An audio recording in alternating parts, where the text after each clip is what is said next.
Kansas Kickoff Show. 1, 2, 3, 4. Powered by kpreps.com and Sports in Kansas. The only statewide high school pregame show in Kansas starts now. Good evening, football fans, and welcome to the Kansas Kickoff Show, powered by kpreps.com and Sports in Kansas, and presented by American Implement, Next Tech Wireless, and The Safe Project. Along with Matt Gilmore of kpreps.com and Chet Copeland of Sports in Kansas, I'm your host, Sean Boston. It's a pleasure to have you along as we preview Week 9. It is officially playoff time right here in the state of Kansas. Here's what's on tap for tonight's program. In our first segment, we'll take a look at kind of what's happened throughout the regular season. In our second segment, we'll take a look at rankings from Class 6A all the way down through Class 8-man Division 2. And then our third and final segment of tonight's program, we'll take a look at the 8-man Division 1 and 8-man Division 2 brackets as the playoffs are officially here. Matt, it's officially a playoff time, and what a journey it was to get here, but most importantly, we made it. It's going to be a little bit different here this first weekend as some teams have some byes and all of that, but go ahead and talk a little bit about some of the changes we'll see this weekend here, the first round of the playoffs. Yeah, it's unique, no doubt about it, and we knew that going in, and obviously we're very grateful to have made it this far. I don't know if back in the late summer, if we thought that we would get to a point where we've filled out brackets and we're ready to start eliminating teams heading toward a champion, but it is a bit different, as you mentioned. We had very unusual circumstances as it relates to districts and just qualifying and seeding teams, because not everyone got to play head-to-head in the smaller classifications. And obviously in Class 5A and 6A, the Kansas City Atchison schools didn't participate this year. And so the east side of 6A is short a couple teams, and the east side of 5A is, there are five schools in the east side of Class 5A that receive byes into the second round for various reasons. And so, it's going to be a tough time of year, because unfortunately there are going to be situations, and we've already seen one of those here this week, where good teams are eliminated due to a COVID restriction or a county health department restriction or something to that effect. And so it's unfortunate. It's going to be a unique season, but we have had a season this far, and now it's playoff time, and you can be excited about that. It's something to look forward to, and there's going to be some good matchups, and so it's going to be a lot of fun. Chet, let's bring you into the program. We've got to be pretty happy and excited that we've made it here to Week 9. Well, guys, I don't know about you, but I'm pretty excited for some playoff football, week number 9 of the season.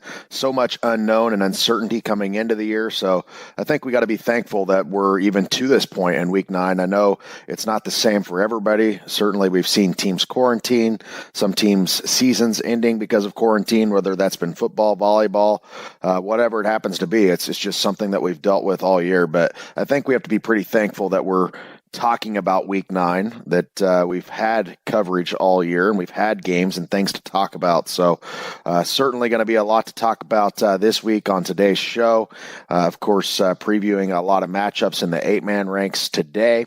And of course, tomorrow's show, we'll talk a lot about, of course, all the other classifications. So we figured out district champions, although that doesn't really matter now because it's a brand new season for a lot of those teams. When those teams make the playoffs, I don't care if you're 1 through 4. I mean, it's any team can happen. We've seen district runner-ups win state titles, and I'd have to really look to see, what's the lowest seed. Are we ever going to see a 4 seed perhaps win a title? And this year it's a little bit different because not everybody's played the same amount of district games. And then, of course, 4A, 5A, 6A, we seed them out. And everybody gets an opportunity. Everybody gets a crack. Everybody that's playing or not in quarantine or things like that. So I'm pumped and I'm ready to go for week number 9. Playoff football is finally here in Kansas. All right, thanks, guys. A lot to get to on tonight's show. We'll go ahead and step aside for our first time out. You're tuned in to the Kansas Kickoff Show. Here at American Implement, we're proud to be part of the communities we serve, and that's the reason we support local youth through scholastic activities like FFA, 4-H band, and sports. We firmly believe that the right activity can bring out the best qualities every child has to offer, and we wholeheartedly want to support and be involved with that. It's part of our responsibility as a good neighbor, and we're proud to call your community our home also. Fall is in the air, and so is a crisp new deal at Next Tech Wireless. Loyal customers and newbies alike, trade in your tired old device, get a new phone on us. Stuck somewhere else? No worries. We'll pay off your contract so you're free to switch and free to choose your new free phone. So visit the right people with the right deals and get the best phone on the best network. It's time for something different. Next Tech Wireless. Certain restrictions apply. See store for details.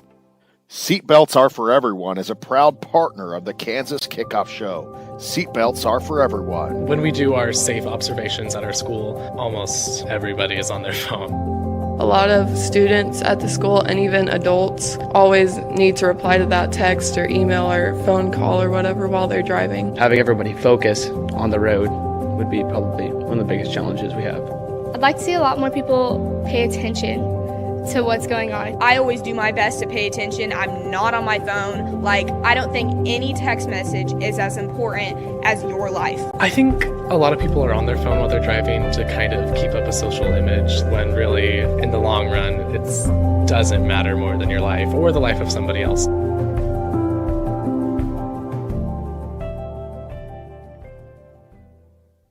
Here's farmer and landowner John Prue. We purchased the land about 3 years ago, and there was an old farmstead on there with trees. We were going to clear the land so we could farm through it. We thought we knew where the pipe was, so we didn't call to get it located. The work on our property led to the damage of a light crude pipeline. Fortunately, no one was hurt, but it could have been much worse. Never assume the location or depth of underground lines. Always call 811 or visit clickbeforeyoudig.com before you start work. A message from the Pipeline Operators for Ag Safety campaign. All across the country, people are coming together to speed up what we can learn about health. The All of Us Research Program is calling on 1 million people to join us as we try to change the future of health. For your family, for future generations, for all of us. Visit joinallofus.org and find out how you can become 1 in a million. If you're talking, they will hear you. Why are we getting killed like this? Kyle's not here. Got caught drinking beer in the park a couple of nights ago. Really? Yeah. 0 tolerance. He's out for the season. Harsh. Hey, he knew not to drink. We've made that clear to all of our kids, right? No, not really. Bill, if we don't tell them what we expect and why they shouldn't drink, how are they going to know? Talk. They hear you. For more information, visit underagedrinking.samhsa.gov. Welcome back to the Kansas Kickoff Show, powered by kpreps.com and Sports in Kansas. And welcome back to the Kansas Kickoff Show, powered by kpreps.com and Sports in Kansas, and presented by American Implement, Next Tech Wireless, and The Safe Project. Along with Matt Gilmore of kpreps.com and Chet Copeland of Sports in Kansas, I'm your host for tonight's show, Sean Boston. It's a pleasure to have you along as we get you ready for Week 9. It's officially playoff time right here in the state of Kansas. All right, Matt, we'll start in Class 6A. Shawnee Mission Northwest at number 5, Junction City at number 4, Derby at number 3, Olathe North at 2, and the Chesty Lions of Lawrence enter the playoffs, ranked number 1 in Class 6A. Yeah, and Lawrence goes through unbeaten, as you mentioned, get the top seed in 6A on the west side, and beat their rival Lawrence Free State last week 49-20, and so they draw the 16 seed, which is Wichita North, which has struggled this season, and so obviously the Lions will be a heavy favorite in that one. Olathe North in at the 2 spot, they beat Olathe Northwest 37-0, and they receive a bye into the second round after they claim the top seed on the east side of Class 6A. Derby in the number 3 spot beat Maize South pretty handily, 48-10. Another big game for Lim Wash and Dylan Edwards. 6 touchdowns rushing in that game combined for those two. Derby just gets the 4 seed on the west side of Class 6A, and they will take on Wichita Southeast. Junction City did not play last week. Their game was canceled late in the week against Highland Park due to a COVID situation, and so the Blue Jays will enter against 15-seeded Free State, which is it's kind of odd to see Free State so low, but just 0-5 on the season. And then Shawnee Mission Northwest, they with a nice victory over Bishop Miege, 27-24. We thought that would be a toss-up, and Ty Black and the Cougars get in and get it done by 3, and Shawnee Mission Northwest will get a bye into the second round on the east side of Class 6A as well. Move down to Class 5A. Hutchinson coming off that big win against Mays last Friday night. They enter the poll at number 5. Topeka Seaman at number 4. Bishop Carroll finished off that tough regular season at number 3, Mill Valley at 2, and Wichita Northwest at number 1 in Class 5A. You know, we're kind of at that point of the year, throw out the rankings because they really don't matter at this point. It is fun to look at them, but all that matters is who you play this week, and you got to get the win to move on. Of course, Northwest has been awesome so far this year, although we don't know a ton about them because, you know, they've not had the full amount of games in and their schedule's not been the norm. Mill Valley on a bye this week. They've been outstanding this year. One of their losses, of course, out of state. Carroll has really been impressive over the last couple of weeks and maybe one of the most underrated teams in the state, and blasted Aquinas last week. They get Valley Center this week. Topeka Seaman, first round bye. And then, of course, Hutchinson. They've been a great surprise this year. Alec McQuan, over 1,000 yards rushing this year. In fact, over 1,400. So a lot of teams here. It goes much deeper than those teams that we talked about. I think Capon, Mays, St. Thomas Aquinas, Andover, DeSoto, Goddard, Hayes. Those are teams all to look at in this loaded Class 5A. Moving right along to Class 4A, Andover Central at number 5, McPherson at 4, Bishop Miege at number 3, Tonganoxie at 2, and Paola remains at number 1 in Class 4A. Yeah, and I think the thing to look at here is once again, you know, the top 3 teams in the state are on the east side of Class 4A, and that's where the strength has been, obviously with Bishop Miege and their run of 6 straight state championships. But you look at Paola and Tonganoxie are 2 strong contenders this year. I mean, Miege is always going to be the favorite. Yes, they're 2-4. They're sitting at number 3 in our poll, and they just lost again last week, as we mentioned, to Shawnee Mission Northwest. But Paola and Tonganoxie are really formidable opponents this year. Paola with the big 49-7 win over their rival Lewisburg, and then Tonganoxie rolls over Ottawa by a similar score. So, and then on the west side, you've got McPherson and Andover Central. I think those are the 2 favorites, no doubt about it. McPherson in at number 4 this week with a 32-14 win over Augusta, and Andover Central is a strong team to look out for. I know they've given the Bullpups trouble in the playoffs in the past, and I expect that again this year. Andover Central 37-6 winner at Arc City last week to improve to 6-1, and the Jags going to be a tough out on the west side of Class 4A. Moving down to Class 3A, a very deep Class 3A, Cheney at number 5, southeast of Salina at number 4, Perry-Lecompton at 3, Topeka Hayden at 2, and the Indians of Andale remain at number 1 in Class 3A. Yeah, I really like Andale a lot. I feel like they're the best team in the class, blasting Wichita Collegiate last week. They get Larned this week. Of course, Topeka Hayden has Sabetha. They did not play last week. And, of course, a couple weeks ago, beating Perry-Lecompton in that thriller. Lecompton beating Santa Fe Trail last week. They get Rock Creek this week. This is making of possibly being a pretty good game. The Hillensworth kid putting up big numbers for Rock Creek this year. And, of course, we could see Hayden and Lecompton in the second round, which is kind of crazy because of some things that have happened with teams not playing in the full games and them being 1 and 3 seeds instead of maybe being the state semifinal. Southeast of Saline, you know, I feel like they're still very underrated at this point, and I wouldn't have said that a few weeks ago, but now I feel that way. Blasting Scott City, they get Clay Center this week, and Cheney gets Halstead as well. It goes much deeper here. I really feel like there's other teams to look at. Holton and Holcomb and Cheney.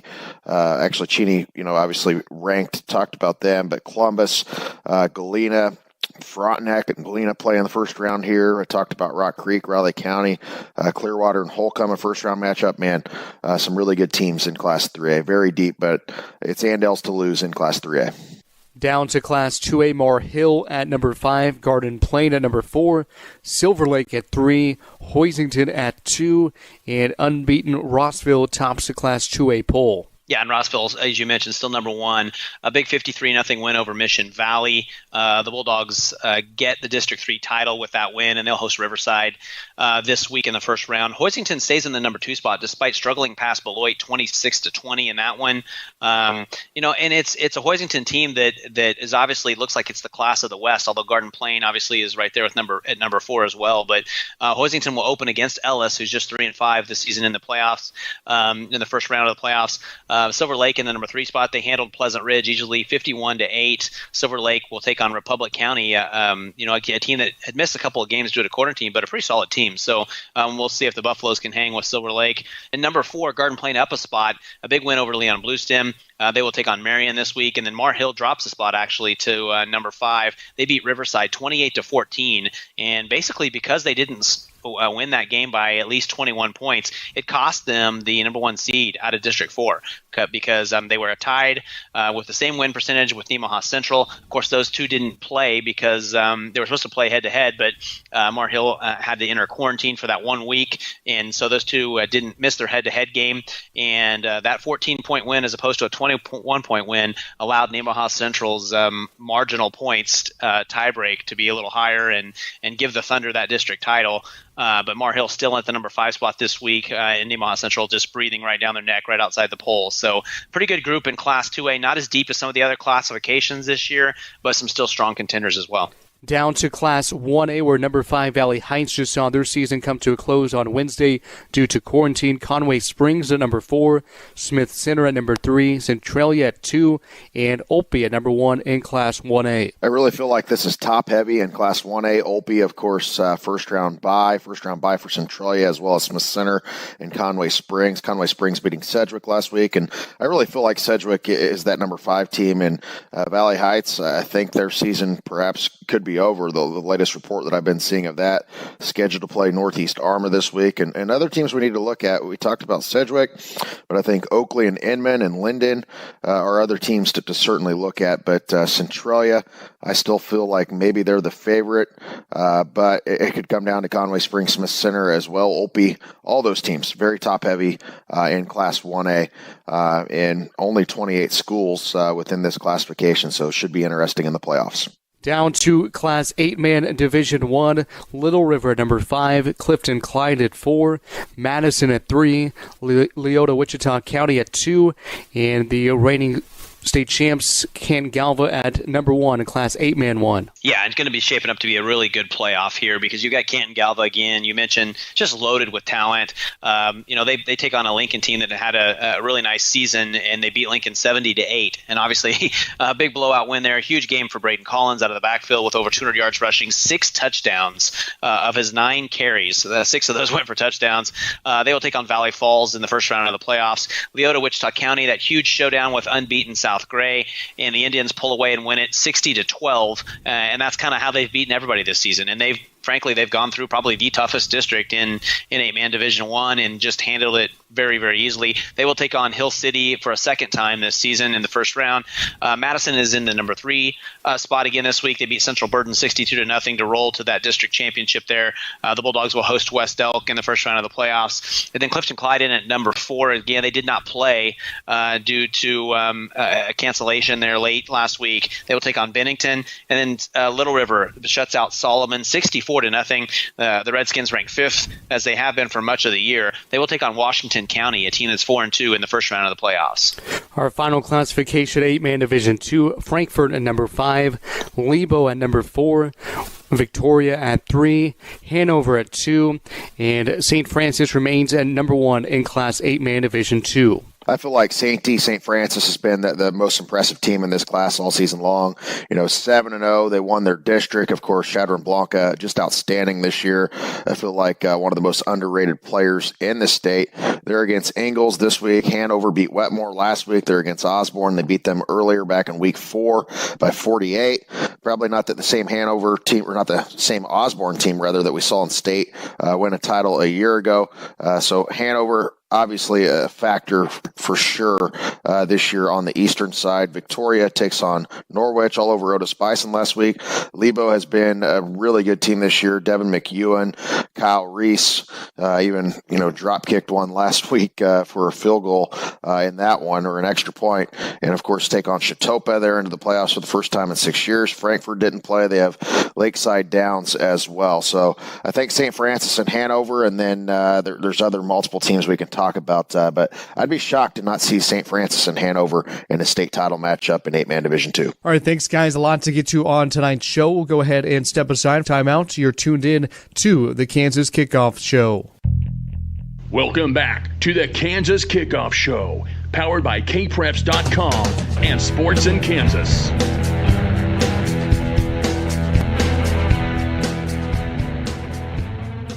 And welcome back to the Kansas Kickoff Show, powered by kpreps.com and Sports in Kansas, and presented by American Implement, Next Tech Wireless, and The Safe Project. Along with Matt Gilmore of kpreps.com and Chet Copeland of Sports in Kansas, I'm your host for tonight's show, Sean Boston. It's a pleasure to have you along as we get you ready for Week 9. It's officially playoff time right here in the state of Kansas.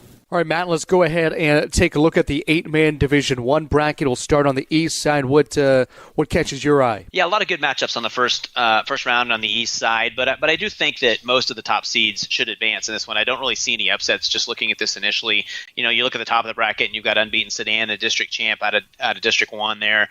They should have an easy game with Oxford. Chase County and Cedarville Dexter could be interesting. Cedarville's played well at times with Brogan Myers at running back. Chase County, a team with just 2 losses, but those being to Madison and Lebo, 2 of the top teams in their respective classifications. Clifton Clyde and Little River. I mean, you look at that, and could we get that in the second round again? Those 2 met earlier this season with Clifton Clyde winning but 42-34, I think, in overtime, and so just an outstanding game there. And then you've got Madison and Oswego should move on, and then of course the defending champs Canton Galva potentially moving on and setting up a second round game with a pretty solid Burlingame squad. So east side, again, you've got the defending champs there. You've got Clifton Clyde and Little River, so 3 ranked teams, 4 when you count Madison, who's obviously there as well. Shaping up to be a good side of the bracket on the east side. All right, let's look at the 8-man Division I East side of the bracket. Chet, what sticks out to you on the west side? Yeah, looking at 8-man 1 West, and of course, as they call it at Acacia, 8-player West, and looking at it, Attica, Argonia, Maxville square off in round 1, La Crosse and Mound Ridge. That could be an evenly matched game. Colby Stoles had a big-time year there. Leota, Wichita County taking on Hill City. That'll be all Leota, Wichita County, and I think that they just cruise on by a lot of the teams here. Atwood Rawlins County takes on Ness City. Skyline out of Pratt taking on Pretty Prairie. Gossel and Kinsley. Hoxie and Spearville. I think that has the making to be a really good football game there. And South Gray in Oberlin Decatur Community. I think that we'll see South Gray move on, kind of maybe a coin flip. Hoxie and Spearville could be there. Certainly it'll be interesting. I think it's Leota, Wichita counties to lose.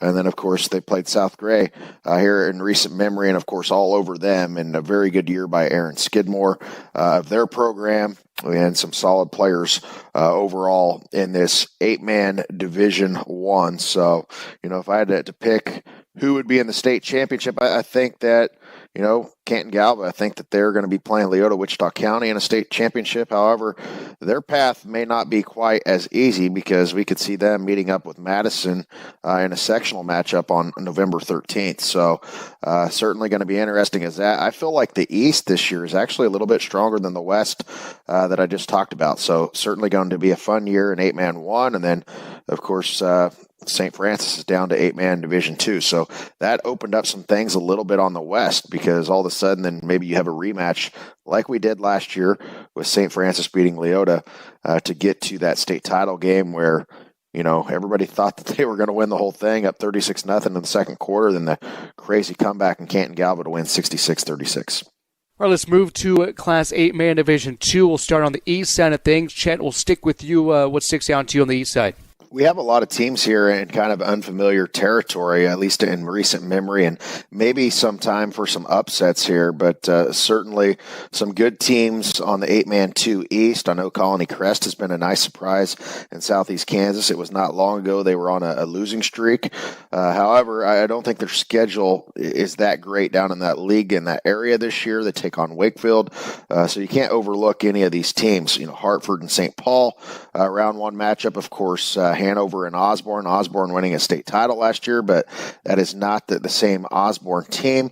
Hanover will be favored in that. Thunder Ridge and Axtell. Axtell will be favored in that, and I think we'll see Hanover and, of course, Axtell in a rematch. Lebo, I really like their chances to go pretty deep here. I think that they'll get by Chautauqua, who makes the playoffs for the first time in 6 years.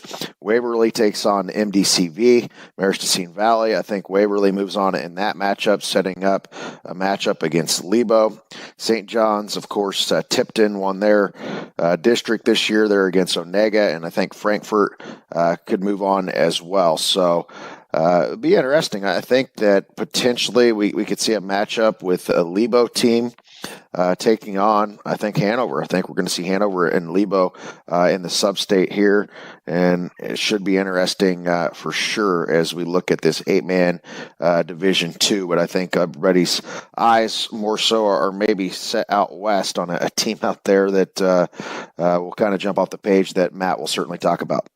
All right, Matt, as we look at the 8-man Division II west side of the bracket, what sticks out to you? Well, that first group of games there, you've got Victoria hosting Norwich, and then South Barber and Sylvan Lucas. And, I think Victoria is the best team of that group, but so it should be some competitive games there right after, because South Barber and Sylvan Lucas, South Barber is a team that lost to Norwich by 2, and then Norwich and Sylvan Lucas played an overtime game, a non-district game. And so really even teams there. So I think that's some really intriguing matchups. That next group, you've got South Central and Quinter. Quinter, didn't get to play a full allotment of games, but has got some, pretty good talented team. And South Central's obviously rolled through their district. Wheatland Grinnell and Mineola, and I expect Wheatland Grinnell to maybe move on in that one. And then on the bottom half of the bracket, you've got Caldwell, who's kind of been up and down a little bit this season. Central Plains, who we haven't really talked a lot about, but they're just a one-loss team. And really, you've got the beast of the West over there with St. Francis, the number 1 team in the state. Big, powerful, and expected to get through this whole thing. So the West has got some intriguing matchups, but it still looks like it's going to be St. Francis is the team to beat on this side. And Matt, the Wild West Bowl returns to Dodge City's Memorial Stadium on Saturday for the 6-man championship game and third-place game, both taking place there in Dodge. What can we expect from these two games? Yeah, it's going to be exciting. I mean, this has been fun. The rise of 6-man football, I think, has been good for our state, and obviously it's been competitive, and I think it's only going to continue to grow. And you've got a rematch in this year's championship between Moscow and Cheylin, and Moscow won in that one last year, 52-6 in sort of a blowout fashion. And you look at it and really they've got a lot of pieces back as well. I mean, they've got Aiden Granillo, who's just an outstanding athlete across the board. Great year on defense, but is also just really explosive on the offensive side of the ball every time he touches it. And Gerardo Garcia as well. And then on the other side, you've got Colton McCarty, who's everybody's pick for the 6-man player of the year. And but Moscow last year was able to control him and control the Cheylin offense. And obviously they had Austin Snyder, who was the defensive player of the year last year, and he's graduated since. So that may factor in a little bit. Cheylin's really good on offense and can really click, and so it'll be interesting to see if the Cougars can get their first title. But should be another outstanding atmosphere in Dodge, and it's great to see this 6-man football continue to grow in our state. And that will wrap up this week's edition of the Kansas Kickoff Show. I want to thank our sponsors, American Implement, Next Tech Wireless, and The Safe Project. For Matt Gilmore of kpreps.com and Chet Copeland of Sports in Kansas, I'm Sean Boston saying so long and enjoy Week 9 of the high school football season right here in the state of Kansas. It's playoff time. You've been listening to the Kansas Kickoff Show. You've been listening to the Kansas Kickoff Show, powered by kpreps.com and Sports in Kansas.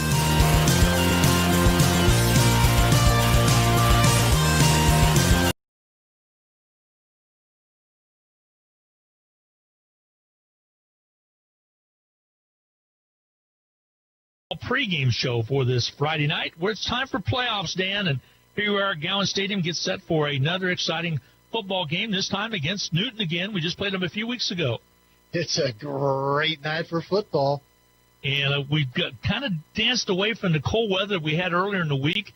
Actually, today turned out pretty doggone nice. And here we go. It's playoff time. We've been looking forward to this. 7-1. Have you came down off the cloud and all the euphoria that we had from last week's win over Mays? Well, reality is coming back to day-to-day life, and it's time to look ahead. You can only look back so long and enjoy the past. But I'll tell you what, whenever the Salthawks win on a Friday night, everything is right with the universe all weekend long. You better believe that. And, of course, if anybody didn't tune in last week, you missed a good one. You can go back on the stream and take a look at it. It's on HutchPost.com on the YouTube channel, or you can go to the Facebook page as well and watch that exciting game to win 32-28 over the Mays Eagles. And in fitting fashion, with the way this year's went, we scored with 7 seconds left on the clock to take the lead. It was an exciting game from start to finish. Early in the fourth quarter, the Salthawks muffed a kick. Mays recovered it, went in and went ahead 28-20. But this Salt Hawk football team in 2020 is tough. They are resilient all season long. Whatever they've had to overcome, they found a way to get it done, and they certainly did it in an exciting fashion last week against Mays. Boy, did they ever. And again, you're referring to after Mays had actually just taken a 21-20 lead, a 1-point lead, because Hutchinson missed an extra point earlier on. And then you turn around and on the kickoff, the kickoff was muffed, and they took it right in again.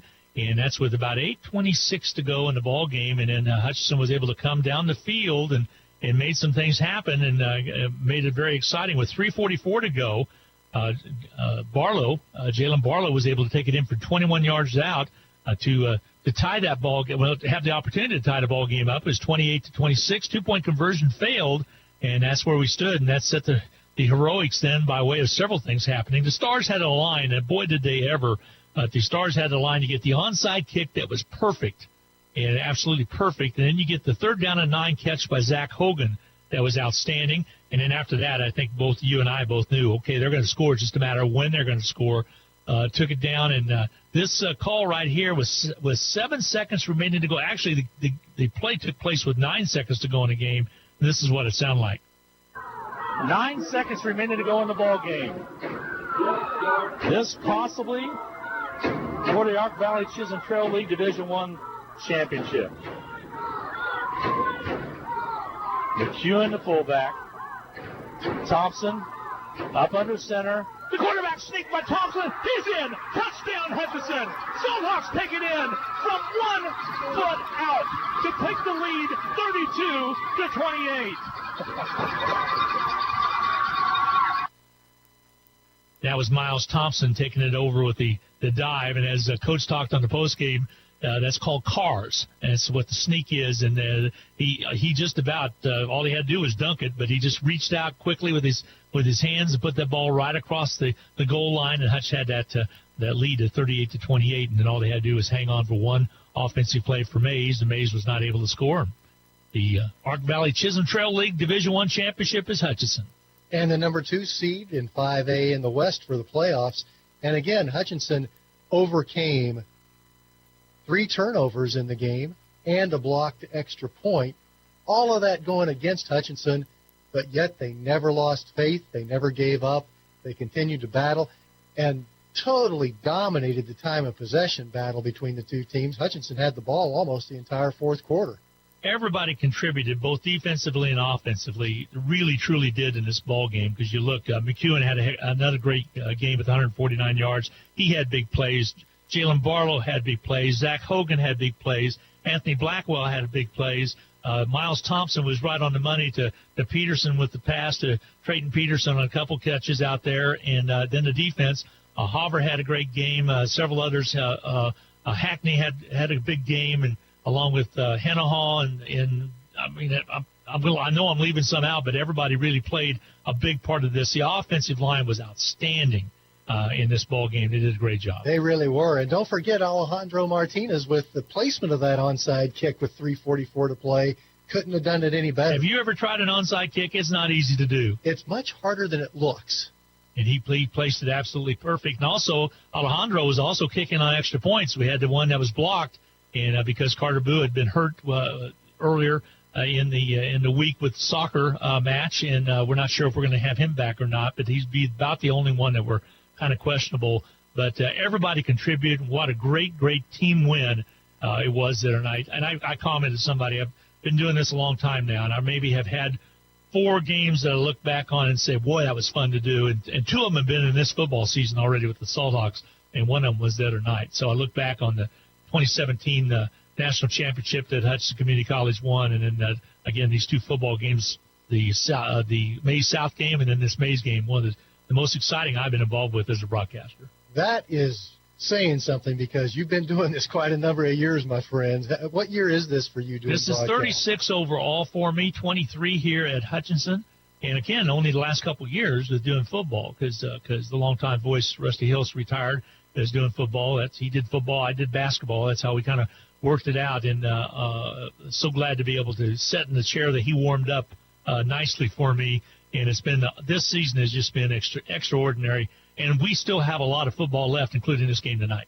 But that's thousands of games that you've called, Glenn Grunwald, and for you to say two of your most fun came this season at Salt Hawk football games, that's saying a lot. Yeah, it really has. So, again, that's being able to do the play-by-play. There's been other ones I've been involved with, but this was a lot of fun and a nice win. We're going to take a timeout. We'll come back and set the stage between these two games. Always tough to play another team you've already beat, and we'll come back and talk about the last time we played Newton, which was just a few weeks ago. We'll be back right after this. Looking for future leaders we can trust and believe in?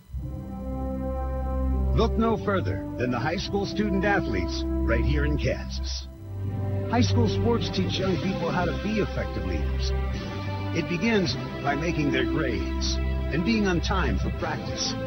It includes learning to listen, following directions, accepting responsibility, being a good role model. And it's about respect for officials, opponents, the rules, and each other. The result? It transcends sports. It gives us hope for the future. High school sports. There's so much more than just a game. This message presented by the Kansas State High School Activities Association and the Kansas Interscholastic Athletic Administrators Association. Welcome back to Gowan Stadium. Glenn Grunwald along with Dan Nacarado. Sarah Peterson on the camera tonight doing a great job. And if you want to know where you can go watch the stream at, if you're listening to the audio right now, you can go to hutchpost.com and just go to the sports page. It's right up there.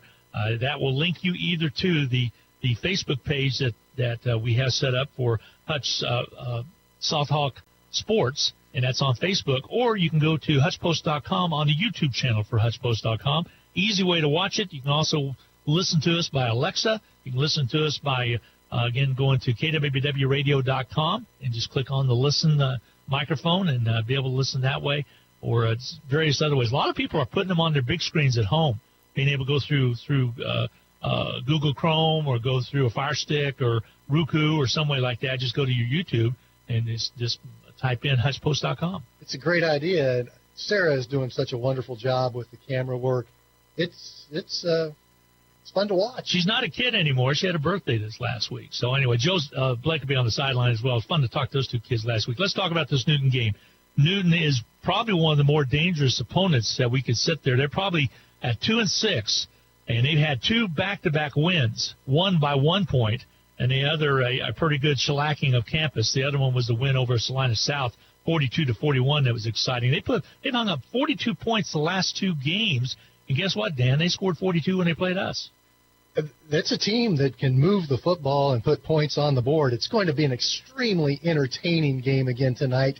You can almost take that to the bank because both these teams are just flat out fun to watch. So we know we're going to have a lot of entertainment tonight, and there will be points going up on the scoreboard unless we are just totally shocked. Both these teams can score, and you can expect a lot of points on the scoreboard tonight. I remember the first half against Newton just a few weeks ago was extremely close as well at that time, and then we kind of opened it up in the second half. 54-42 is the final on that one, and that was going all the way back to September 25th, so quite some time ago, a little over a month ago. Their losses have been to Andover Central, post-ball game, 41-34 to open the season. Derby got them 43-31, so you look at that, that's less than 2 touchdowns. Mays was an extremely tight game, 34-27, and they gave Mays everything they wanted. Then they lost to us, and then Mays South, they also lost 30-10 to Mays South, and they lost to Goddard High School as well, 37-17. Then they got the win over Salina South, and the win over Campus. So I think this is a capable team of coming in and upsetting Hutchinson tonight if Hutchinson doesn't take care of business. These two schools are very familiar with one another. Newton has been an opponent for Hutchinson High School more times than any other school in history. The rivalry goes all the way back to 1915. These two teams have already played each other 93 times through the years. And for a program as old as Newton's, this season, quarterback Ben Schmidt and wide receiver Peyton Maxwell got a pretty impressive accomplishment, setting a school record for passing in a game earlier this year against Mays that we said Newton gave Mays everything they could handle. Ben Schmidt threw for 487 yards, 37 completions in one football game. That's a bunch. That is a bunch. So, needless to say, they're probably going to throw the football. So our defensive secondary is going to have to be ready for that. And also going to have some pressure on Schmidt. That's going to be one of the keys. We'll talk about keys to the game in the third segment, but that's going to be one of them. Well, and while we're talking about the defense, we have a defensive coordinator at Hutchinson High School named Scott Yanis. He celebrated a birthday earlier this week. Happy belated birthday, Coach Yanis. And Coach Yanis is in his 24th year at Hutchinson High School as the defensive coordinator. He's seen about everything imaginable through 24 years. And during those 24 years with Scott Yanis as the defensive coordinator, the Salthawks have won 199 football games, 199 and 68 in those 24 years. So the potential is there for him to move into a really exclusive category with being a defensive coordinator with 200 wins, the possibility of a Salthawk victory tonight. We certainly hope that everybody in Hutchinson is celebrating Coach Yanis's 200th win by the time we get to next scoreboard show tonight at 10 o'clock. So, of course, his dad, also Dean, always listens and watches games on the stream from Grafton, North Dakota. I think a few years ago, all he did was listen to the stream when we started doing the audio streams, but now he's watching the video as well. So Such a good man. You betcha. And he's been down here several times before, so looking forward to that. So that's a possibility of, if you think of that, 68 losses in 24 years. Right, and when you look at it on the win side, that's not too far from averaging 9 wins a season. We're in the 8th game. We're in the 9th game right now tonight. Think about it. A high school football team in Kansas is only promised the opportunity to play 9 games a year. You have to keep winning to go into the postseason, and to average nearly 9 wins a season over a 24-year span. And also, when Randy Dreiling and Scott Yanis came to Hutchinson in 1997, they came into a program that was on an 0-27 skid challenge. Yeah, big time. Yeah. So it took a couple of years to get it heading in the right direction. In the history of Salthawk football, it goes all the way back to 1902. There are a grand total of 625 wins in the history of this football program. Scott Yanis has been part of 199 of them. What did he do against Moses that year? Do you know? Yeah, well, I don't. We weren't Moses there. Moses had a good team that year. We weren't there for that first game in 1902. Well, congratulations to Coach on a long historical tenure with Salthawk football. Again, 199 and 68 going into the night. We're going to see if we can get him number 200 this evening as well. So we're going to take a timeout, come back and talk about the keys to the game tonight for this matchup between the Newton Railers and the Salthawks of Hutchinson. We'll be right back. Hey, honey, is this your course schedule for the fall? Yep.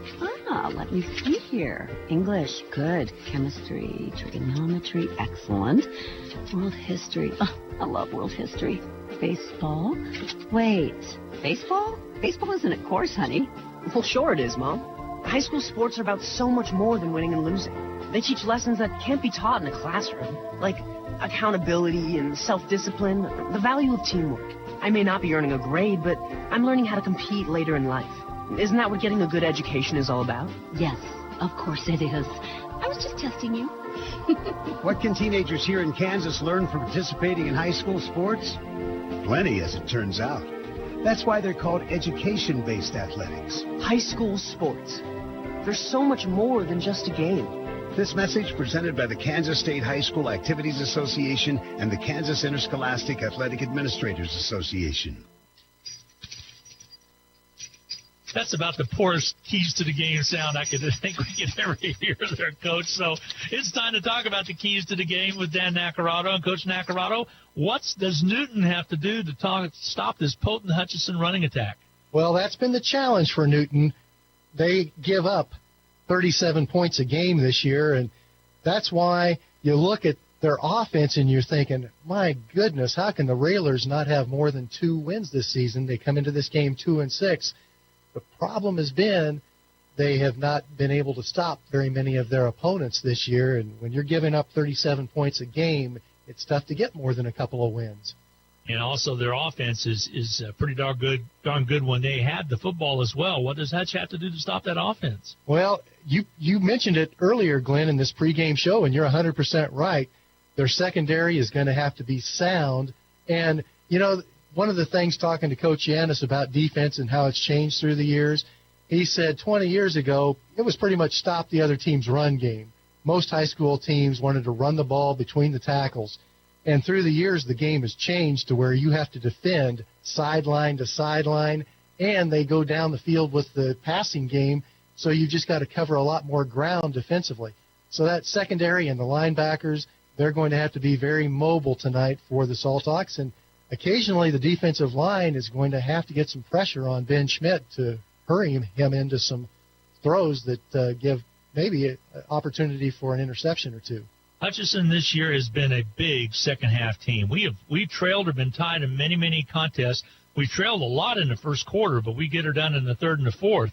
Is Hutchinson going to be in the same situation tonight as they face the Railers? Well, it's been uncanny how many games Hutchinson wins the opening coin flip, and then they defer. So I think maybe part of the reason that Hutchinson has been outscored in the first quarter of games this year is their opponents have more first quarter possessions just by nature of Hutchinson deferring on the coin flip.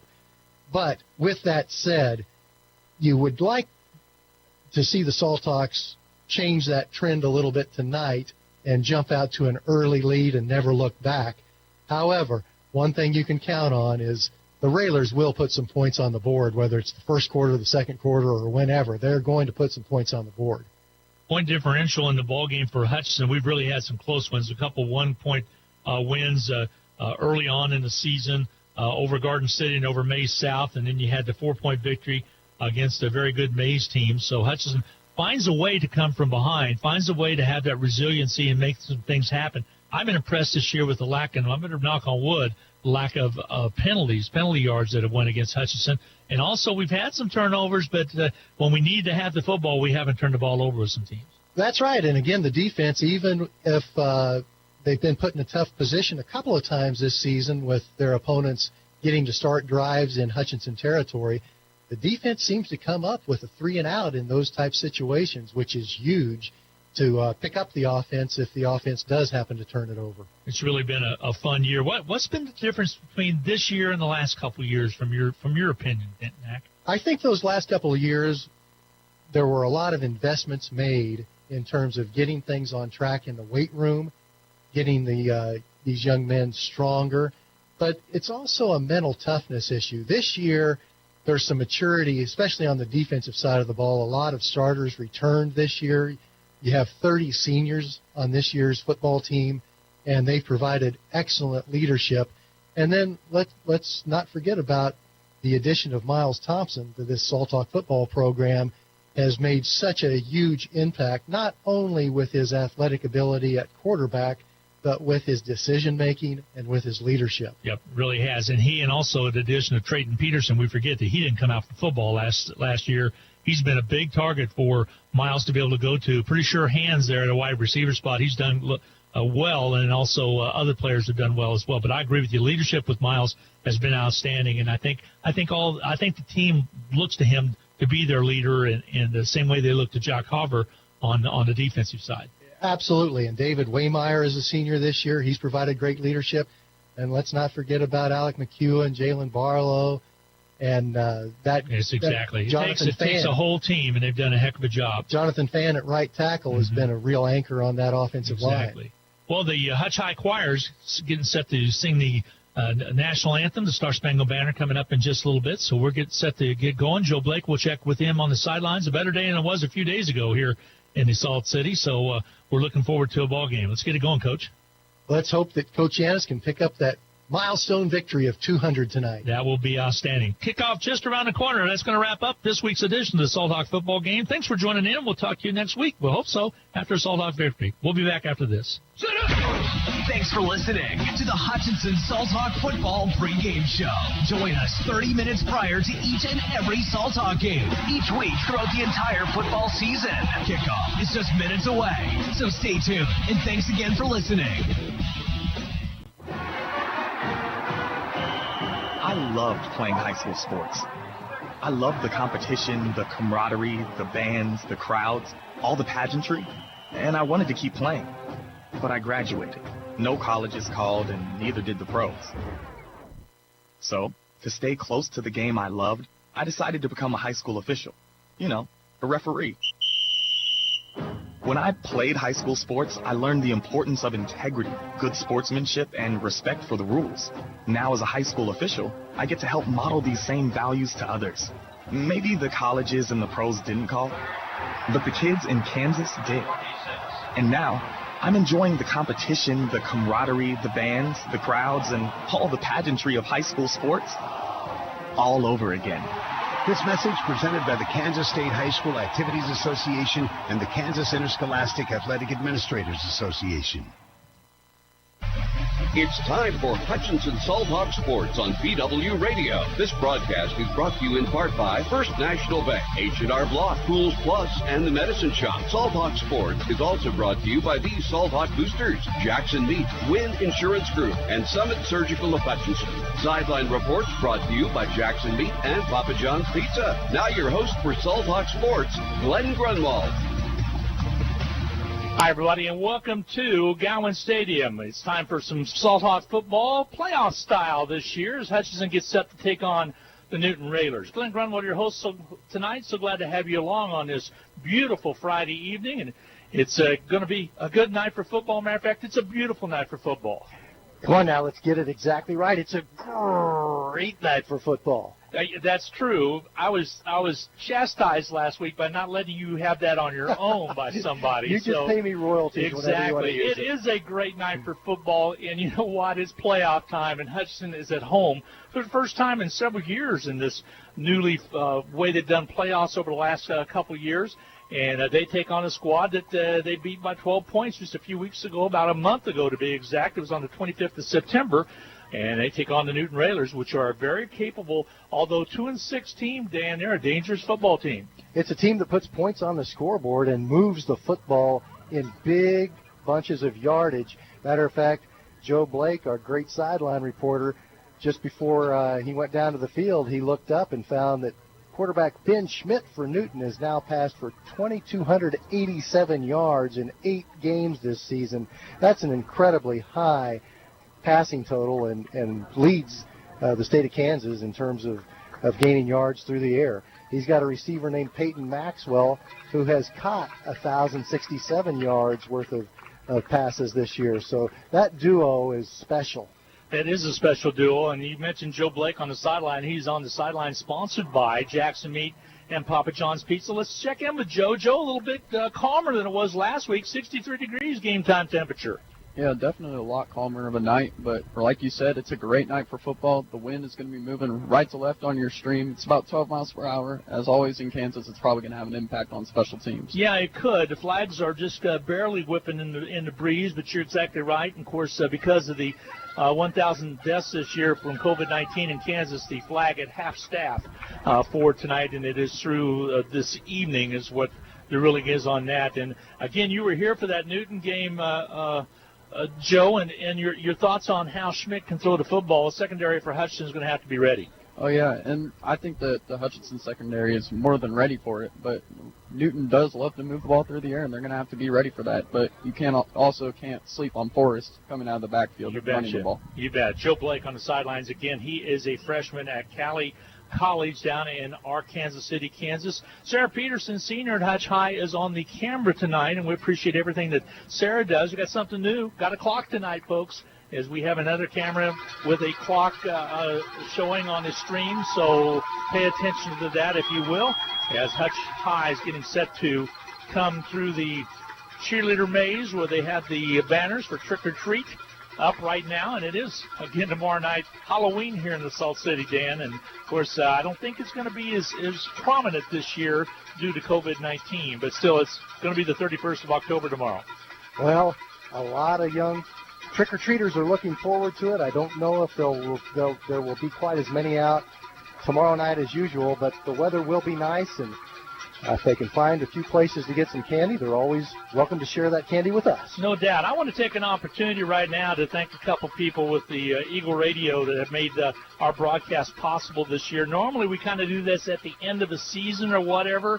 A lot of people have already tuned off or on their way home, but Terry Drewer who's been 40 years in the radio business, 31 at Eagle, has been our general manager for the last couple of years. He's the one that promoted me to the sports director position. And I just want to say Terry's going to be retiring at the end of the year, December 31st. Ben Waters will take over his position as general manager. Ben has been our sales manager. I want to thank both those gentlemen, but Terry really has been around radio in a long time in Hutchinson. He suffered a heart attack earlier in the summer, has recuperated from that. He's working from home and still our general manager. He is a great gentleman of faith. He's a wonderful person, and I want to wish him the best of luck in retirement as well. A couple other people, Pat James, who is our operations manager with Eagle. Also, thanks to him. Rob Dreher is our program director. Don't know what to do without Rob. He helps a lot with the sports in the morning on BW. Mark Atkins is the assistant program director. Rick Knowlton does all our promos for us. A gentleman by the name of Dennis Franz got me into this. Dennis is deceased, but he got me into this like 36 years ago, Dan, and I really appreciate everything he's done. And, of course, Sarah Peterson, Joe Blake, Randy McKay filled in for Joe a couple times, and you, partner, Dan Nacarado as well. Coach Snack, as you're known by, have really helped me a lot over the last couple of years. So I just want to get those out of the way before we do anything else. And those are great individuals. They just named at Eagle Radio. It's a tremendous team, and these broadcasts don't happen without a lot of people putting in a lot of effort and showing some skill and ability. It's a pleasure sitting next to you, Glenn. You betcha. Sarah Peterson's been doing this for 6 years. We hope to keep her around for another year. She's going to go to Hutchinson Community College next year as well. And it's made a big difference in the stream this year. Over 2,600 people viewed last week's ball game. Now, you take that, they say the average is 2.5 times that because the people watch it in groups of 2 or 3 or 4. And that's a whole lot of people watching Salt Hawk football with that great win last week over Mays. Let's see if they can get it done here. Now we're having a coin toss out at the center of the field. And Newton has won the toss. Let's see if they'll defer, as most teams do. They did defer. They did defer, and they will defend the goal to the left. And Hutchinson will defend the goal to the north. And, Joe, that really doesn't surprise you too much. Most teams do defer to the second half. Yeah, and Newton is going to kick the ball, and they're going to kick into the wind. So Hudson's going to go against the wind. Yeah, they will be kicking into the wind. So anyway, we're going to take a 1-minute timeout. Stuart Haddon is our board op tonight, the board operator. We're going to take a 1-minute timeout. We'll be back for the kickoff coming your way for this playoff game, 5A Class 5A in Hutchinson. We'll be back in 1 minute. Need to send someone money? Pay a babysitter? Split the bill? Use FirstPay. It is the person-to-person payment option located right inside your online banking app. There is no need to download an additional application. It is simple, safe, and secure. We're first for you. Visit fnbhutch.bank to learn more, or click on your First National Bank app to get started. You can also stop into a location nearest you, and we're happy to help. First National Bank of Hutchinson, member FDIC, equal housing lender. It's football season, when the weather is warm one day and cold the next. Stay ahead of cold and flu season by drinking plenty of liquids, getting enough rest, and keeping your hands sanitized. Come see the friendly folks at Ashcraft Pharmacy, your locally owned Health Mart pharmacy, for over-the-counter medications to help alleviate symptoms. And if you need a prescription, we offer free mail-out, free delivery, or call ahead for our handy curbside service. Go Salt Hawks! From Ashcraft Pharmacy in the Hart Shopping Center, South Hutchinson, and Health Mart, caring for you and about you. Well, we're about set for the Newton kickoff, as they will be kicking off. Dan, does that surprise you a little bit that they elected to kick off instead? Well, it's certainly not the choice I would have made for Newton. I'm a believer that you win with your strengths. There's no question the strength of this Newton-Rayler football team is their offense. So if you win the coin toss, I think I'm going to take the ball and try to get that possession right at the beginning of the game. They elected not to, so we'll see if that's going to do anything to Newton or not. They're going to be on defense to start. Hutchinson's going to have Peterson on our near side, and it looks like Hernandez over at the 10-yard line. Hernandez is suited out now for Hutchinson as he's a young freshman, 5'7", 135-pounder, is on the far side at the 10. Both Hutchinson backs are at the 10-yard line, and then the other up backs are at about the 35-yard line. Newquist on our near side. Newton's kicker is Colin Hirschberger. Here comes the kick, and we're off and on our way into the playoffs. It's going to be taken by Hernandez. He'll angle to his right side at the 10-yard line, cuts up to the 15, up to the 20, has a little bit of room. He's at the 30, and he'll be dropped right there at about the 29-yard line. Started to cut inside a little bit, Dan, and I thought he was going to pick up more blockers than he did, but Hutch will have the ball, 1st and 10. on their own 29-yard line. If you missed the pregame, defensive coordinator for the Salthawks, Scott Yanis, is hoping to pick up his 200th win at Hutchinson High School. He came to the school in 1997. This is his 24th year. And I've noticed every single game he gives a wave to his wife, Lisa, and his daughter, Maddie. That's wonderful. Again, Coach Yanis, 199 wins in 24 years. A turn to get him at 2, and he's going to be stacked up. Little or no gain, maybe a gain on a play of about 1. They'll mark it at the 30. McEwen with an outstanding season this year. The senior running back for the Salthawks, averaging right at 176 yards per ball game. They'll mark it at the 30. Brings up second down and 9. No secret that Hutchinson gives the ball to McEwen. Now Barlow checks out, and you got Hogan in there. When I went back and looked at the highlights and some of the game film last week, Zach Hogan, who had one heck of a game, Dan Nacarado, he was really versatile, both by way of running the football and catching. Here's Thompson. Gives it on the outside, a little flip outside, and Hogan's going to catch the ball and be thrown for a loss on the play. 2-yard loss back to the 28. So Newton was all over that one. 3rd down and long is going to be the call. Risky pitch. It looked more like a backwards pass because it was overhanded, but it was a pitch. And that ball was in the air a long ways going backwards. 3rd down and 10. They'll mark it right at the 29. His forward progress stopped there, so loss of a yard on the play. Newton coming with a 4-man front. Pitch on the outside. Rocket pitch goes to Hogan. He's across the 35-yard line. Let's see where he stepped out of bounds at. Right around that direction, and they're going to give him a mark up to about the 36. So 4th down and 4 is going to be the call. Let's see if Hudson elects to punt the football or go for it. Actually, they'll mark it at the 33, and Hutchinson will punt the football away. So 3 and out for Hutch in their first possession. Into the Salthawk lineup will check Martinez. Alejandro Martinez will punt the football away. So just underway, so glad to have you along. 10:32 to go in this first quarter play. Alejandro gets the kick away, and it's going to be taken out about the 30-yard line, angles to the right side, and gets right by a Salthawk and is dropped finally at about the 40-yard line. Returning it was Remsburg, Jonah Remsburg, junior defensive back, 5'9", 140. Nice return and pretty good field position for the Newton Railers. Got to give some accolades to that Newton Railer defense, playing tough that first possession. So they're going to mark it right at the 40, I believe, or thereabouts.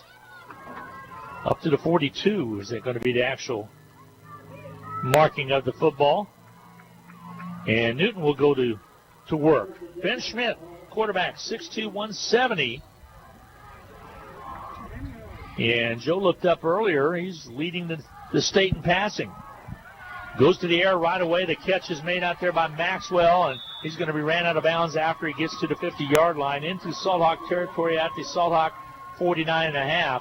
It'll be short of the first down by just a couple yards. So 2nd down and short now. We'll see 2nd and 1. So no surprise that he goes to Peyton Maxwell. He's a senior, wide receiver, 6', 160. With the football, the Newton Railers.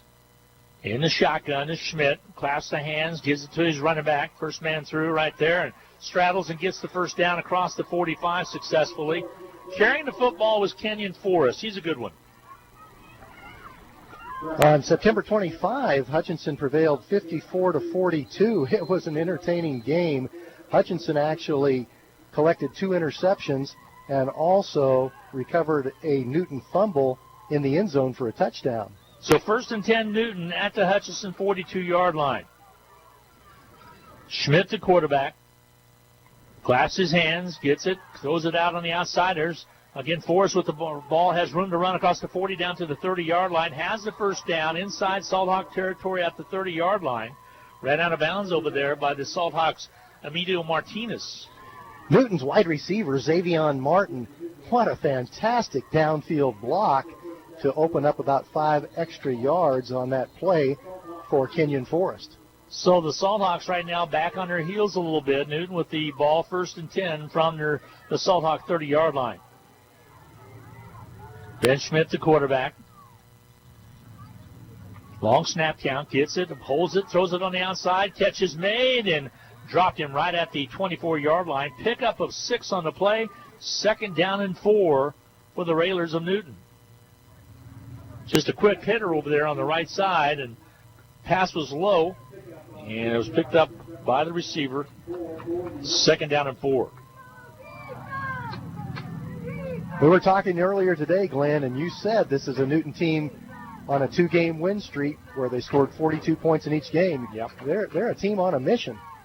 2nd down and 4. Hutch needs to stop here. They'll give it again to Forrest. He's going to be thrown. Great defensive play right there by Havers. He came up and threw him back for a loss on the play. And that running back was Kenyon Forrest. So 3rd down and 5 now for the Newton Railers. They're in 2-down territory without any question.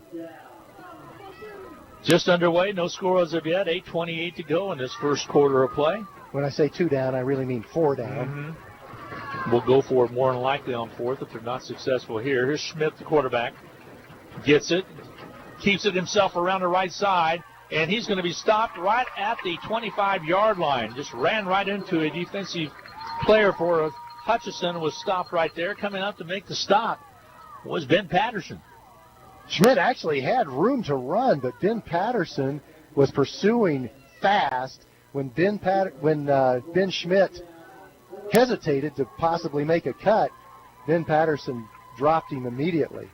Could be a field goal. They're going to try a field goal. So does have a little breeze at his back, maybe. They're going to mark it at the 32. That'll be a 42-yarder. And the Salt Hawk coaches are pleading with their players, watch the ball. Yep. Field goal's not going to hurt them. Good point. Here's a kick. It's up and on its way, and it has the room, but it is good, just barely. Made it just over the bar. Newton takes a 3-0 lead in the first quarter of play with 7:23 remaining to go in this first quarter. 3-0 Newton on top. We'll be back in a half minute. Forward. Always moving. Never stagnant. Together. Nothing great is ever accomplished without it. At Fee Insurance Group, we've been working side by side with our clients for more than a century. Together with individuals, organizations, and communities, we look ahead to protect the people, places, and things they love. We're Fee Insurance Group. Forward. Together.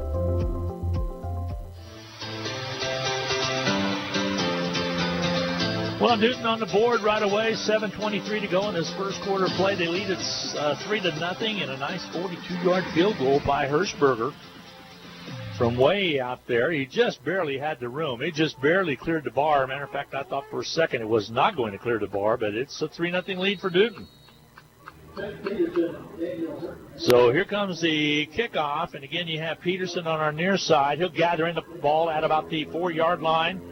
Brings it up, heads up, straight up the field now, and it gets across the 15 up to about the 19-yard line, and that's where Hutch will take over. Kind of surprising that Hutchison was 3 and out in that first possession. Hutchison has really ran the ball well this year, but Newton evidently was prepared on the front to get the stops made. Certainly was a first offensive possession that I did not expect to see Hutchinson have to punt early in the game. And, of course, we're biased toward Hutchison, but a good job defensively by Newton. Absolutely. Got to give him credit. Right there. So here's Thompson, the quarterback. Turn to give straight away is going to be McEwen. He bites for yards and gets it up across the 25, up to close to the 26-yard line. I don't think they'll mark it at the 25.5. That's good 5 hard yards right there. Maybe 6 for McEwen. So 2nd down and 4. He caught them all on his own. That was vintage Alec McEwen making something out of nothing. It really is. I have been very impressed with how his yards after the first contact for him all season long. Here's a give to Barlow. He'll bounce outside and across the 30, has the first down and more up to about the 33-yard line. Barlow on that belly series around that right side. He just followed Jonathan Fan right wherever he was going. And moves the chains now. 1st and 10 Hutchison. Up to the 33-yard line, we'll say. Salt Hawk football blessed with quite a variety of very talented running backs. Yeah, now you got Anthony Blackwell in there as well. McEwen at the fullback spot, out at flex bone. To get to McEwen, nothing there. He's met right at the line of scrimmage. Maybe got a yard on the play. hard-fought yard. It brings up 2nd down and 9. They're stacking the middle nicely right there. Ragosa up front along with Mason Seitz, Cooper Doobie, as well as Chase Kepler and Jonathan Fan on that offensive front for Hutchinson. That was Davis Dick on the stop for Newton, and he Shot is that A-gap, didn't he? Yeah, he's a 3-year starter. He's a good player. He had a hold of Alec McEwen's leg a yard or two in the backfield. Peterson wide right now. To give to Barlow, he'll bust it up to about the 39-yard line. Picks up a nice 6-yard pickup for Hutchinson. Picks it up right up to the 39-yard line, so 3rd down, and we'll say a long 4. 5 minutes, 30 seconds to play in the first quarter. We're at Gowan Stadium in Hutchinson, Kansas. Newton Railers 3, Hutchinson 0. So 3rd down, and we'll call it 4 for the Salt Hawks. They'll send both Peterson as well as Hogan over on the left side. Ball on the right hash mark. Thompson, the quarterback, turns the pitch to McEwen, trying to turn the edge out there, pushes one Salt Hawk away, and it leans forward up to about the 40-yard line. It'll be short of the first down by about 3 yards, so it'll bring up 4th down and 3 for Hutchinson. That time, just based on the formation, the Newton Railers obviously have scouted the Salt Hawks well. They were anticipating that rocket toss to McEwen. So this will bring up a 4th down situation. Let's see if Hutchinson elects to go for it. They act like they're going to. Thompson's back out there at quarterback. He'll split Hogan wide right. Peterson will set up on the left side. Barlow will be the fullback. Barlow running very effectively. McEwen in the slot on the right side. Thompson, the quarterback, to give to Barlow. Barlow has the first down. Picks up yardage up to about the 45-yard line. That quick opener right up the middle with Barlow, and he hits the hole so hard.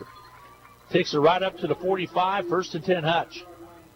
So key 4th down play, Dan. Mark that one down with 4:23 to go in this first quarter. That Salt Hawk offense is now 15 out of 23 on 4th down conversion attempts. 1st and 10 Hutchinson. Right at the Hutchinson 45, the pitch on the outside. This is going to be McEwen, trains the corner, has the 50, up to the 50, and leans forward all the way down to about the 46-yard line. Time clock is stopped, and they're going to say he made it all the way to the 45-yard line. They'll move the chains, 1st and 10 Hutchinson. So Hutch has put back-to-back 1st and 10s now, moving the chains, moves it to the 45. When you watch a basketball game, an exciting dunk can really fire up a team and get momentum going. In football, when you go for it on 4th down in your own territory and you make it, it really does grab the momentum. 1st and 10 Hutchinson on the Newton Railer 45. Hutch trails 3-0 with 3:49 to go in quarter number 1. By the way, Bishop Carroll won a forfeit game because Valley Center came down with COVID, had to close down, and no football for Valley Center and Bishop Carroll. So Bishop Carroll awaiting the winner of this ball game. Ball carried back up to the line of scrimmage. McEwen, no gain on the play. They'll mark it right at the 45 again. 2nd down and 10. Also on the Hutchinson side of the 5A West bracket, Mays South defeated Hayes 33-12. Soundly. 33-12. That was up in Hayes. So a lower seed beat a higher seed team in that situation. Liberal playing Mays tonight. There's a potential for Mays and Mays South to meet again this year. I think that's very likely. Here's Thompson, the quarterback, wants to throw the football, goes out long. He has Peterson out there. He just catches it. Touchdown, Hutchinson. Touchdown, Hutch from 45 yards out on the TD with 2:56 to go in this first quarter. Hutch takes the lead at 6-3. Well, they did it last week. He adjusted the same way. This time he was able to get distance from his defender, Dan, and took it into the end zone for 6. Peterson really did have his man beat on that route, and Miles Thompson did the smart thing and just floated it out there to where he wanted to make sure he did not overthrow his target. Peterson made the good catch and finished it off with a score. 6-3 now. Hutchinson with the lead, and the point after kick is good by Boo, who's back with us this week. Carter Boo puts it through, and Hutch takes a 7-3 lead with 2:56 to go in quarter number 1. We will take a 30-second timeout and be back for the Hutch kickoff right after this. The no fare sale has been extended and the discounts are falling just like the temperatures. Pools Plus offers spas in every size, shape, and price range. We are sure to have the spa to fit you and your needs. Purchase a new hot tub during October, and Pools Plus will donate $50 to the United Way of Reno County. What a great way to give back and relax. Shop local, shop Pools Plus, 21 East 1st in downtown Hutchinson. Call us at Pools Plus. What Joe Blake wanted to look like right in front of you down there. Pretty nice catch by Peterson. Got some distance between his defender, took it in for 6. Oh yeah, and he had to come back for that ball a little bit, and he went up there and he competed for it, won it, and was able to take it in. Great display of athleticism by Peterson. Tell you what, Dan, I'm continue to be impressed with Miles Thompson's arm right there. Again, that's a tough throw for a lefty. You're going across your body. He plants that right foot though and got it right on the mark. Here's the squib kick that takes a bad hop for Newton, and they finally just have to sit on it right at the 26-yard line. They'll mark it right there, as it was dangerously close to getting away from that receiver on the kick, and it will be Newton's ball from that spot. Luke Hirsch finally corralled that one, and it did take a funny bounce. That's a frustrating feeling when you touch that ball and you know it's a live ball, and you have players coming down after you to try to. Do you want to try to pick it up and run, or are you better off just getting on top of it? That's what he did there. So Schmidt will bring his team out. They trail now to Salt Hawks 7-3 in this first quarter of play. Ben Schmidt, the quarterback, leads the state in passing. The throw on the outside, incomplete. Boy, that could have maybe been picked off. Newquist locked up over there on that far side with Maxwell, but Hudson had 2 defenders over there. Ben Patterson also on that side. Yeah, I think Peyton Maxwell took a little peek before the ball arrived just to see where those oncoming defenders were coming from. Newton breaks huddle. They'll split a wide out on that left side, and that's going to be in the person of Avery Ducher. Long snap count to turn to get to Forrest, who eludes one tackler and goes forward. Ball's loose, and they're going to say it's down. They'll mark it at the 36. Hutchinson crowd disagreeing with him as the ball popped away, but they'll mark it at the 36. Nice pickups. It'll be 3rd down and short. That Newton offensive line certainly opened a hole for that particular play. So Hutchinson will get set here. 3rd down and we'll say 1. Hutch gets set defensively. Ben Schmidt, the quarterback for the Newton Railers. Claps his hands. Claps them again. Here he gives it off to Forrest. He only needs a yard, and he gets it easily up across the 40. He'll mark it right at the 41-yard line. So nice pickup by the Newton Railers. Nifty running by Kenyon Forrest. He let the traffic overrun him and then turned it upfield. Glad to have you folks along on Facebook. We know we got a lot of grandparents out there watching as well all over the country. Appreciate having you along tonight on this playoff game in 5A. Hudson hadn't played at home in a long time.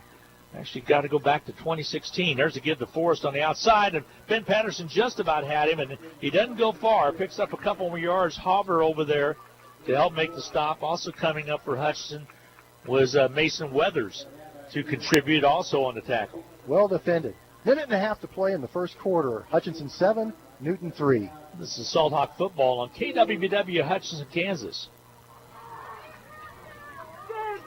They'll split wideouts on the left side. 2nd down and 9. Go with a single wideout on the right side. Ball's on the right hash mark. Schmidt, the quarterback. Long snap count. Back to pass is Schmidt. Goes to the outside, and catch is made right up to the 40-yard line of Hutchinson. Newquist out there to help with the stop, and also stopping also out there was Nolan Cunningham on the stop. And a nice catch. Moves it up to the 40. Xavion Martin on the catch, and that ball was so well placed by Ben Schmidt. That's a pass that required a delicate touch because he had to put it over the defensive linebackers and then have it come down into the arms of Martin. We've seen some good passers in the Ark Valley this year. 1st and 10 now for the Newton Railers. They got 3 out of their last possession from a 42-yard field goal. The throw, catch is made, and across the 30 down to about the 25-yard line. Is making the start over there is Ducher. Check that. Yeah, it was Henneha on the stop. And it'll mark it right at the 26-yard line, 1st and 10 Newton. So they're moving the ball right down the field with a couple big plays. Inside of 30 seconds now in the first quarter of play. Ben Schmidt barks the signals, back to pass, 3-step drop, goes to the right side, wide open on the far side, has the first down to all the way to the 10, gets loose and goes into the end zone. They're going to say it's a touchdown, and the ball was caught over there by Xavier Martin. And he takes it in from 26 yards out, so an easy play right there as he just kept going on the right side, and Newton takes a 9-7 lead right now over the Salt Hawks of Hutchinson with 11 seconds left to go in the quarter.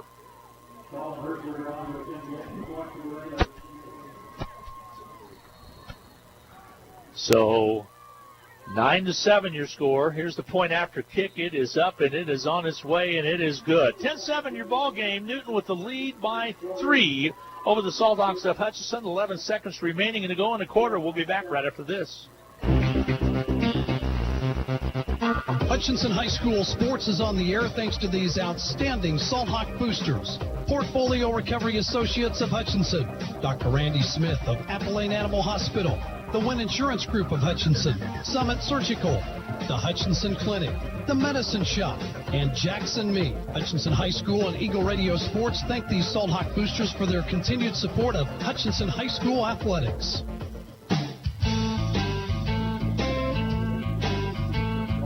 Hi, everybody. Welcome back again. Hutchinson trailing right now 10-7 with the catch from 26 yards out by Newton as he came up with it, as Martin was able to catch it and just tightrope that sidelines. Somehow he stayed in bounds. Here comes the Newton kick into the end zone. It'll be a touchback, and Hutchinson will have it 1st and 10 now. So they'll move it out to the 20-yard line, and Hutch will have the ball there. And that'll be that's right after the clock didn't start since it went through the end zone. So 11 seconds remaining to go in the quarter. Touchback in high school football is still a 20-yard start. In college, you get it at the 25. But in high school, if you have a kicker that can put it into the end zone, you get rewarded for that. Beautiful full moon tomorrow night for Halloween. It's going to be one of the first blue moons that we've had in many, many years. I think 1944 is what I heard. Really? 1st and 10 now for Hutchinson. 6 on the play clock. Thompson, pass on the outside. It's dropped by McEwen. Incomplete. Stops the clock with 8 seconds remaining to go in a quarter. When Hutchinson runs that play, they typically run it maybe once a game. It's always so close to being a lateral.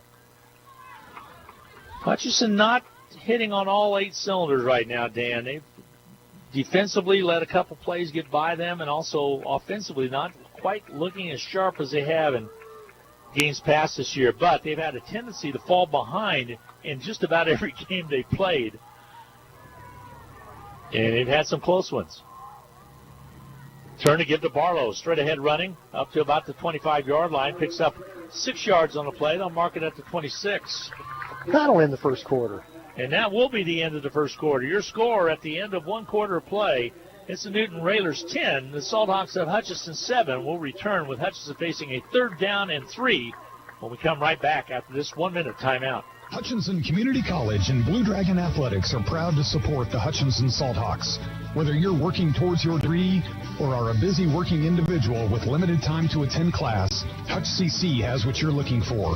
And for those still in high school, Hutchinson Community College's Step Ahead program provides a head start on a quality education, and it may not cost a student anything.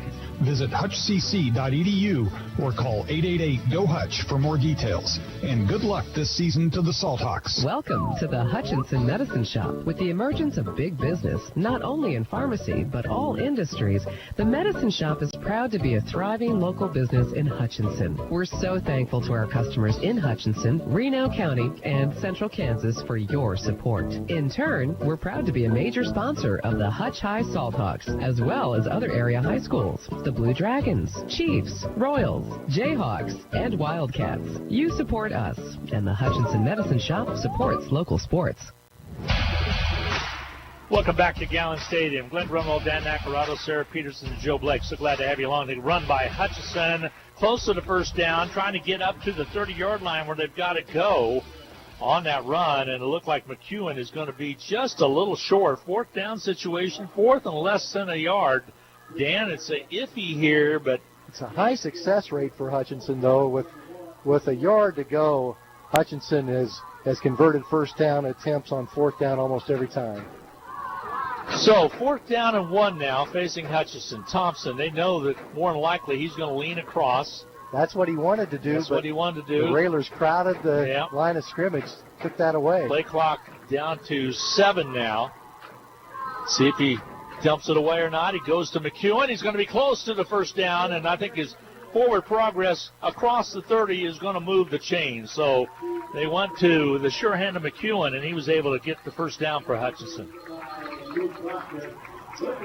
Big play right there by Hutchinson. You're exactly right. I think it was going to be cars, as we talked about in the pregame with Miles Thompson, but they stacked it up in the middle. They elected to go to McEwen, and he was able to pick up those 2 yards that they needed 1. Hutchinson now 16 of 24 on fourth down conversion attempts this season, but I'm pretty sure they've made it every single time with less than 2 yards to go on fourth down. When you have Alec McEwen who finishes on top of the defender every time, it's hard not to go for it on 4th and 1. Very good point.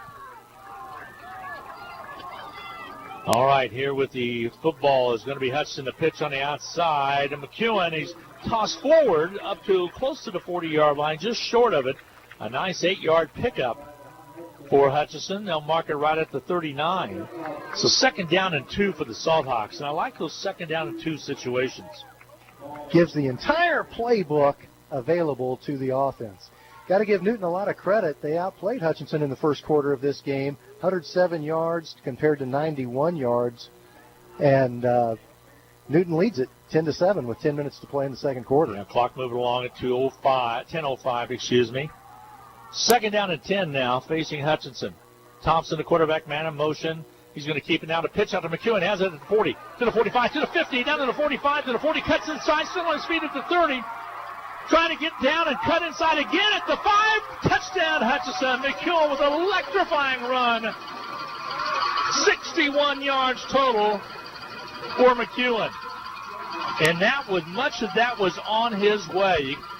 We're going to have a highlight out of that one for sure, as Hutchinson, Alec McEwen, the leading rusher in 5A, was able to cut inside at about the 10-yard line and take it in for 6.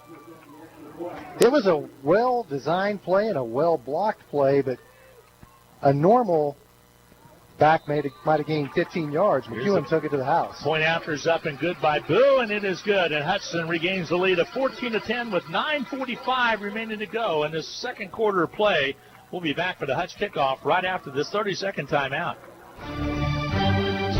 Get the latest news, weather, and sports in one place. HutchPost.com. It's your one-stop news source powered by Eagle Radio. Plus, play fun contests. Save with big deals of Central Kansas. Get the latest ag news, daily obituaries. Keep tabs on your favorite sports teams, including the Salthawks and Blue Dragons. And be sure to sign up for the Hutch Post morning news in your inbox. 24 hours a day, get news when you want it at HutchPost.com. 14-10, a 61-yard scintillating touchdown by Alec McEwen. And I mean, that was a good one. That was on the pitch, Dan, and he just streaked across the 50. Then he had to do a lot of things on his own, including cut back inside at the 10 to take it in for 6. Yeah, you would think a average running back would have gained 10 to 15 yards on that play, but Alec McEwen took it all the way for 61. Well, he's not an average running back. There's no doubt about that. Here comes the kick. It's going to be bouncing out of bounds. That'll throw a flag, and it'll come out to the 35. So Newton will have pretty good field position with 9:45 to go in this first half of play. Newton has found that they can move the ball on the Salthawks and do it very effectively, both by air as well as also by a good-looking running back out there, a junior running back, Kenyon Forrest. So they'll mark it at the 35, and it will be 1st and 10 for the Newton Railers. Railers would like to immediately answer back with a score and retake the lead. The Hutchinson defense would love to force a turnover. Bottom half of the hour right now, and you're listening to Salt Hawk Football on KWBW, Hutchinson, Kansas. Also streamed on HutchPost.com. 1st and 10 for the Newton Railers. Ben Schmidt, the quarterback, gets it off to Forrest, and Forrest trying to cut back up, and he's going to be wrapped up by Waymeyer. David Waymeyer just said, hey, come back here, and threw him back for a 2-yard loss. It'll bring up a 2nd down and 12. Love the term relentless pursuit, and that's what you saw out of David Waymeyer on that play. He pursued the play, and as soon as the running back tried to cut back against the grain, Waymeyer was there to make the tackle. Early action, Nickerson and Wichita Trinity tied up at 7 apiece. Here, Hutchinson trying to stop the Newton Railers. Back to pass, little pump action there. Goes long, has a receiver out there. Catch is made at the 35, and then ball's knocked away but grabbed at the 30-yard line. Good defense there back there by Hutchinson, but the nice catch. That ball was right on the money, and trying to take it away was Nolan Cunningham, but the catch was made by the Newton Railers. That's a 37-yard pickup, and my goodness, that ball was just dropped in there into his breadbasket. Beautiful pass and catch. Joe, right down in front of you, he made a nice catch. Hutchinson was right there to get on him. Yeah, and I think Nolan Cunningham might have had his hands on that play, so he's got to keep a short-term memory, and another play will come to him. He's got to make that. Good point. Pistol formation now for the Newton Railers. Trying to give to Forrest. Forrest on the left side gets across and down to about the 25-yard line. They'll mark it officially at the 26 where his knee hit. It'll be a 2nd down and 7. We did accurately predict that this would be an entertaining football game. And it's going to be a shootout, it looks like right now, with 14-10, Hutchinson on top with 8:23 to go in the second quarter of play.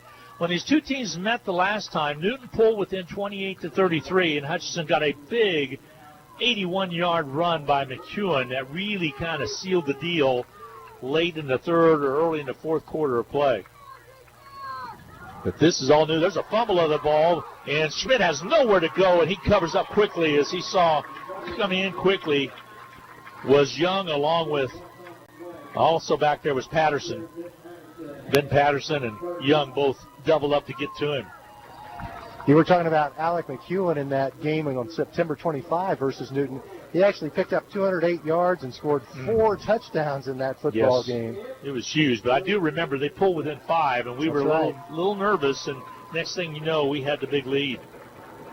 3rd down and 12 now, facing Newton here. Hutchinson bending a little bit, but not breaking. See if they can get the stop here. Probably 4-down territory again for the Railers. Back to pass as Schmidt looks up, goes long, has a receiver out there on the left side. Thrown up there, knocked away. Nice job over there defensively by Hutchinson. Maddox Hennahaw. And Mad Dog was able to get a hand on it and knock it away where it could not be caught. Excellent coverage. 4th down and 12 now. Let's see if they're going to go for it. I believe they will. Too far for the field goal, however. Is from there, it'd be a 49-yarder. 4th down and 12. They get the sign from the sidelines now. They'll split wideouts on the left and right. They have a slot on that left side. Big 4th down play. Schmidt, the quarterback, and timeout's taken by Newton. We'll get a break in as well. A half-minute break coming your way. 7:14 to go in the second quarter of play.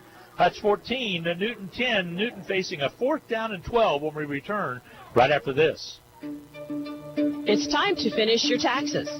Whether we filed your extension or not, bring your tax information to H&R Block and let our tax professionals ensure you get every deduction and credit you deserve. And our offices in Hutchinson, Lyons, and Ellsworth are open to assist you. Don't wait to file your tax return and risk penalties for missing the deadline. Make an appointment now and put our expertise to work for you.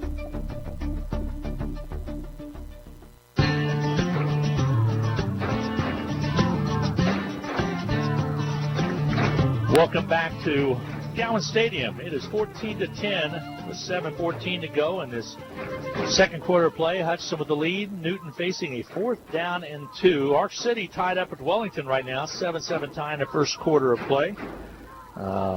Capon 28. Wichita South nothing. And Dodge City on top of Topeka High, 7-0, second quarter action. Here, 4th down and 12 for the Newton Railers. At the Hutchinson 32-yard line. Snap back to Schmidt. Looks right, goes with it. Has a catch made at the 18 and wrapped up at the 15-yard line. It's going to be good enough for the first down. Cunningham was over there, but a nice catch made by number 15, Martin. Xavier Martin with his second big catch. He just had a TD a little while ago. Right there was a nice catch all the way down. They'll mark it at the 14, Dan. Martin is having a tremendous game. That's his 4th catch of this game. So far, Peyton Maxwell with only 1 catch for 9 yards, but Xavier Martin really hauling in the bacon. Yeah, that took it from the 32 all the way down to the 14. Throw on the right side. Catch is made at the 5. Thrown backwards. And let's see with his forward progress up to about the 7-yard line. Defensively for Hudson up there was Stephon Hunter.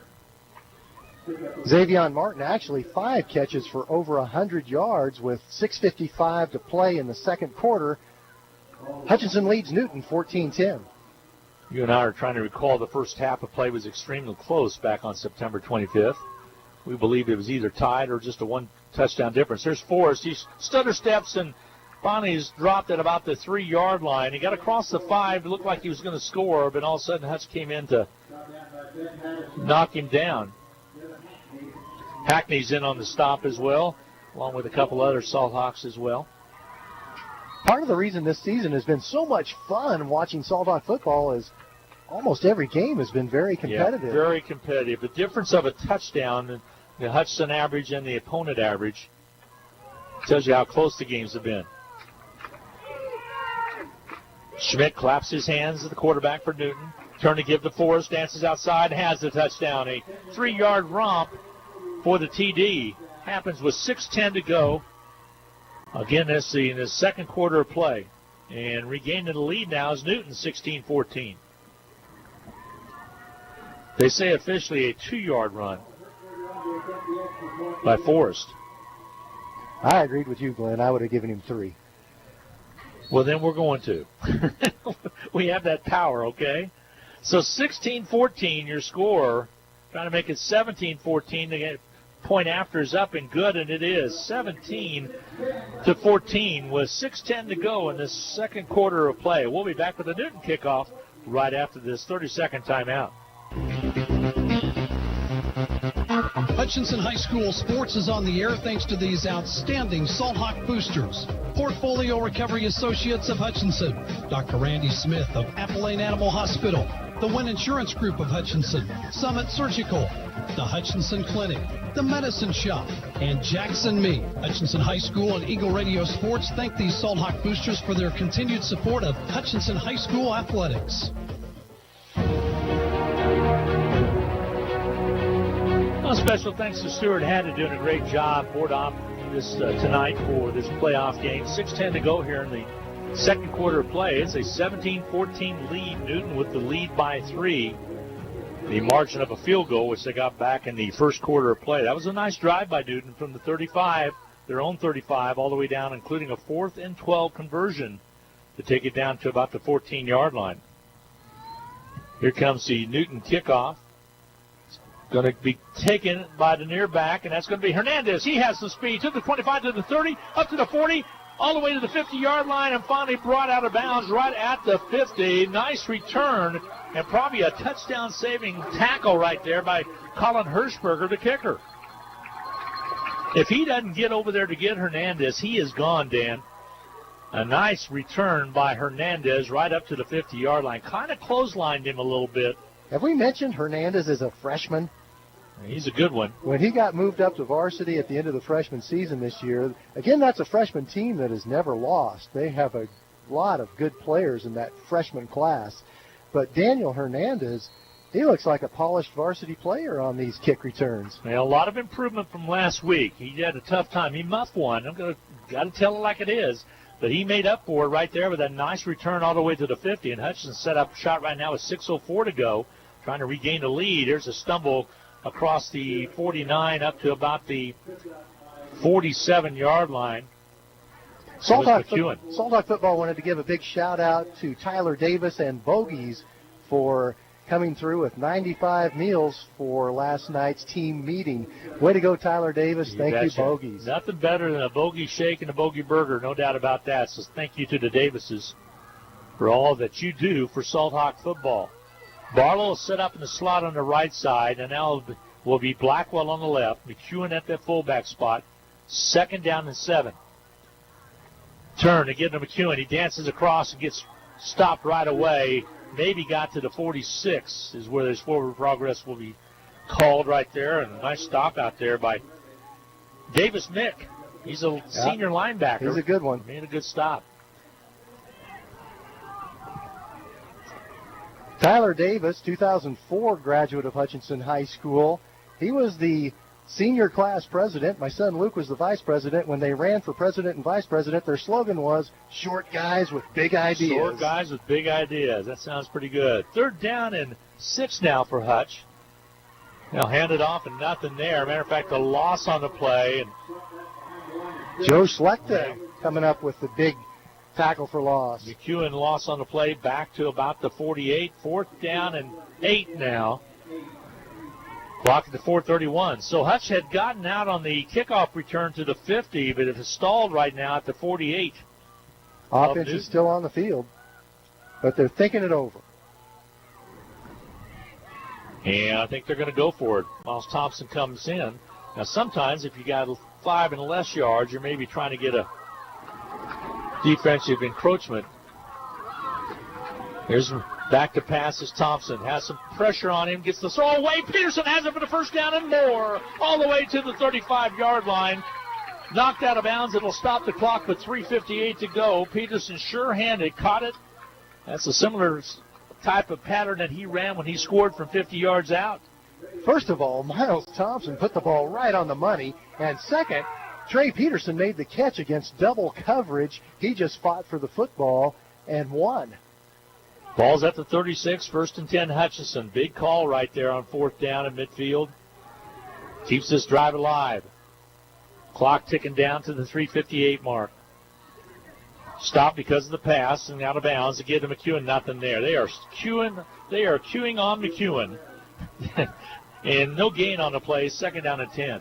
Well, I would too. If you're the opposing coach, you're going to know their bread and butter is going to be McEwen. Somebody else is going to have to step up and carry the load tonight.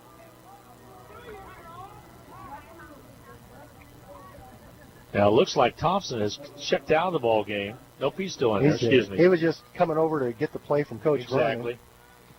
He'll split wideouts on the far side. Blackwell in that slot on that left side, and Barlow as well on the right slot. Here's McEwen at the fullback. The turn to give to McEwen. Gets a couple yards, keeps churning, keeps going all the way up to about the 32-yard line.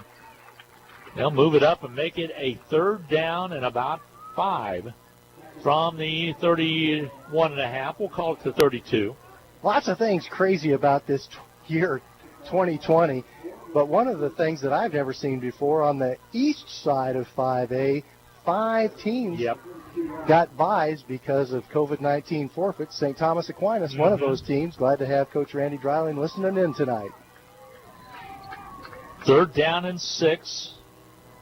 Give off to Barlow. He's just about tripped up. He gets across the 30, still on his feet, up to about the 38-yard line. It's going to be short of the 1st down by a couple yards. So 4th down and 2 forthcoming for Hutchinson. Now, Coach has got a week off. I think both teams that play each other next week on that side have a week off. It'll be Pittsburgh versus St. Thomas Aquinas. 4th down and 2 for Hutchinson. Clock at the 2:09 and marching along here in the 2nd quarter of play. Hutchinson trailing 17-14. Miles Thompson, the quarterback. They'll send a man in motion and stoppage of play. Timeout taken by the Railers. We'll get a break in as well. 1:55 to go in this 2nd quarter of play. 4th down and 2 forthcoming for Hutchinson. We'll be back in a half minute. Need to send someone money? Pay a babysitter? Split the bill? Use First Pay. It is the person-to-person payment option located right inside your online banking app.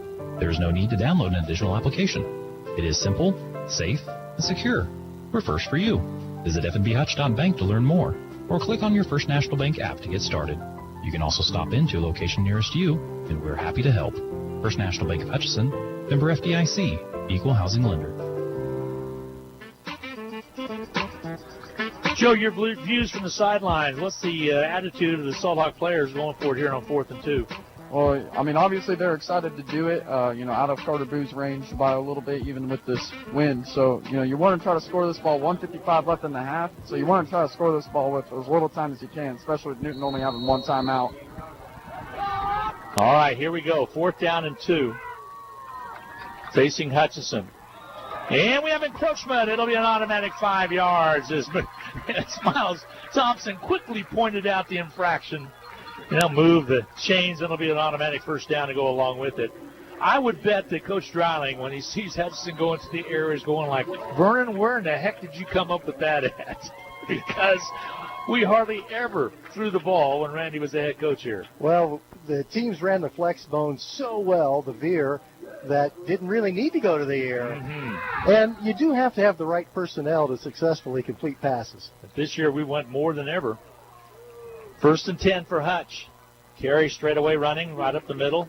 Pickup of about 4 yards on the play. Brings up a 2nd down and 6. McEwen the ball carrier. Keep in mind, in those Randy Dreiling years, the starting offensive unit only played the first half most of the game. Yes, exactly. They dominated big time. Probably one of the better teams they had was that 2011 team, if I recall correctly. It was outstanding. But Mike Vernon's put together some pretty good team this year to give straightaway running and still trying to get loose. Pops out back to about the 18-yard line. No gain on the play. Newton Railers are continuing to play hard on both sides of the football. So 3rd down and short now. 3rd and about 3. I want to remind you, stay tuned at halftime for the Medicine Shop in-game capsule. The give, straightaway running by McEwen, trying to get that first down, and he's pretty doggone close. Carries it down to about the 14-yard line. Need to get to the 13. 4th down and 1. Another opportunity for Hutchinson to pad those 4th down conversion stats. And Hutchinson, go ahead. Coach Vernon called timeout about 10 seconds ago. The ref didn't hear him, so they're going to lose about 10 seconds here. All right, take timeout on the field. We'll take a quick 30-second break. 17-14, Newton on top. We'll be right back in a half minute. It's football season, when the weather is warm one day and cold the next. Stay ahead of cold and flu season by drinking plenty of liquids, getting enough rest, and keeping your hands sanitized. Come see the friendly folks at Ashcraft Pharmacy, your locally owned Health Mart pharmacy, for over-the-counter medications to help alleviate symptoms. And if you need a prescription, we offer free mail-out, free delivery, or call ahead for our handy curbside service. Go Salt Hawks! From Ashcraft Pharmacy in the Hart Shopping Center, South Hutchinson, and Health Mart, caring for you and about you. Welcome back. 45 seconds left on the clock. They did put 6 seconds back. 17-14, Newton on top. Hutchinson facing a 4th down and short situation. 4th and short from the 14-yard line. Might be just a little bit more than a yard just to go. A hair. Hutchinson's last week overcame 3 turnovers in that win over and Mays, undefeated Mays. And a blocked point after touchdown. Yes, had a good job done there. Here's on the outside is going to be McEwen on the pitch. He's not going to get it. He was stopped at about the 18-yard line. And Newton will take over on downs with 40 seconds remaining to go in the second quarter and more than likely run out the clock and lead by 3 at halftime. Hudson's trailed before at halftime this year. Newton was certainly waiting for that play to McEwen. Yeah. They had about 4 defensive railers ready to make the stop. McEwen gave it a valiant effort. There was just nothing there. Nope. There was a whole bunch of white jerseys surging in on him. They'll mark it officially at the 17, and that's where they'll take over. 1st and 10 from their own 17 for the Newton Railers. And Newton's played well in this first half. Hutchinson kind of sluggish a little bit, down by 3, 17-14. The difference, that 42-yard field goal by Hirschberger back in the first. Man in motion. Ben Schmidt lets him get on by, and now he'll set up and reset in the slot on the right side. And a timeout's going to have to be taken by Newton as they have some confusion on the field. We're going to keep it here with 40 seconds remaining. And Joe, did you get any indication the man in motion looked like he was confused as to where he was supposed to go? Yeah, and I also think it might have something to do with the way the Salthawk defense came out. Maybe Newton had a look, wanted to look over the top and saw that Hutch was, playing back and prevent defense, with the situation at hand. So. Joe Blake's sideline reports brought to you by Jackson Meat as well as Papa John's Pizza. Papa John's is 17th and Plum. Give Papa a call, and Jackson Meat at 13 West 6th. They'll be open till 1 o'clock tomorrow. Stop in and get yourself some of those fine fillets and do some tailgating this week. K-State all the way out to West Virginia in football action tomorrow. That'll be on My 93.1. That was Newton's final time out of the first half, so that makes it a little more difficult for them to put points on the board. Ben Schmidt, the quarterback. Don't let him get a big one on you here with 39 seconds remaining. Wants to throw the football. Now he's going to be, and he fumbles it. The ball's loose in the end zone. Hutchison's going to dive for it. Who gets on top of it? And it is a touchdown for Hutchison. The defense came through big time after Ben Schmidt fumbled the ball.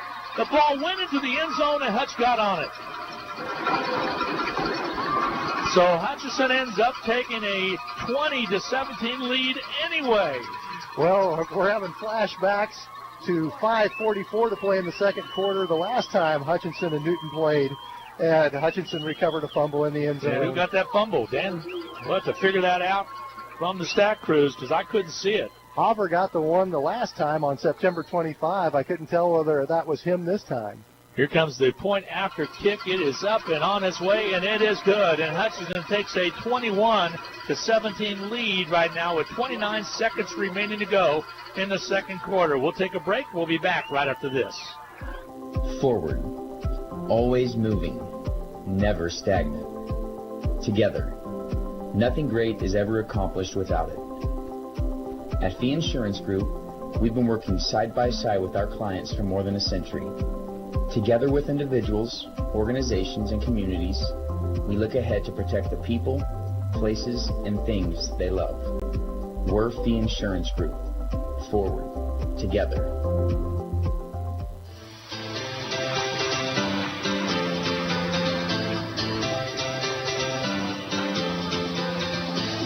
Welcome back to Gowan Stadium. At fumble recovery, we still do not know who got it. We'll try to find it out for sure at halftime here. But what a job, as Ben Schmidt just mishandled the ball. It slipped away from him, and then it kind of looked like it might have been bumped into the end zone, and then it was a scramble for it. Hutch was able to get on it. Here comes the kick, and it's going to go through the end zone by way of bouncing, and to be a touchback. And I think it was Jack Hauber. Well, until we learn otherwise, we'll assume it was number 6. Stuart Haddit's watching it back at the BW studios, and I think he got it. So we'll unofficially give it to Hauber. Normally Denny Steckline is my go-to guy for these type of topics. He's got pretty there was good a lot of bodies back there, and I had glasses on it but could not get to it. Hutchinson scores to make it 31-17 with 29 ticks left, and Newton will have the football now. Again, this is a situation where you got to be in nickel. Don't let a Newton Railer get behind you. Schmidt, the quarterback from the 20, to turn and give the Forrest. Forrest around the left side has some room. He has the first down at the 30, trying to get out of bounds to save time, and he steps out of bounds at the 36-yard line. He'll move the chains with 23 seconds remaining to go in the quarter. So an exciting time right there defensively. We need the defense to give a little juice plug into this offense of Hutchinson, and they did it by way of the defense scoring to make it 21-17 Hutchinson. 1st and 10 for the Newton Railers. The split wideouts on the right side. Back to pass to Schmidt. He goes on the far side. The catch is made, and then they step out of bounds. Catch over there. Maybe Dutcher makes the catch. Steps out of bounds, moves the chains, however. 1st and 10 now with 18 seconds to go. And they're marching down pretty effectively, Dan. And again, that Hirschberger foot, he was capable of getting that 42-yarder. They'll mark it at the 46, the Newton 46. Glenn Grunwald along with Dan Nacarado. Joe Blake on the sidelines. Sarah Peterson with the camera work tonight. Back to pass. Schmidt pumps once, goes left side as a receiver again out there. Ball's knocked away and loose football. Let's see who comes up with it, and they're going to say incomplete pass. Pass intended for Avery Ducher, and once again, Maddox Hennahaw. Yeah. Perfect coverage. Hackney was back there as well. I got to say hi to Sophie Hill down in Pflugerville, Texas. Pflugerville. And I love the name Pflugerville. She has already earned the top fan badge that you get on Facebook. Love to have her with our broadcast. Yeah, no doubts. Second down, low snap. Ben Schmidt gets it, throws it across the middle. Catch is made. Trick play. Yeah. That was a lateral. Sure was. Trick play, but Mason Weathers, he was seeing it the entire way, and he was having nothing of it. Totally faked me out, and it took it all the way to the 40, 1st and 10. So now clock ran out, and let's see if there's any stoppage of play. There was not. And at halftime is here. So Hutchinson with a defensive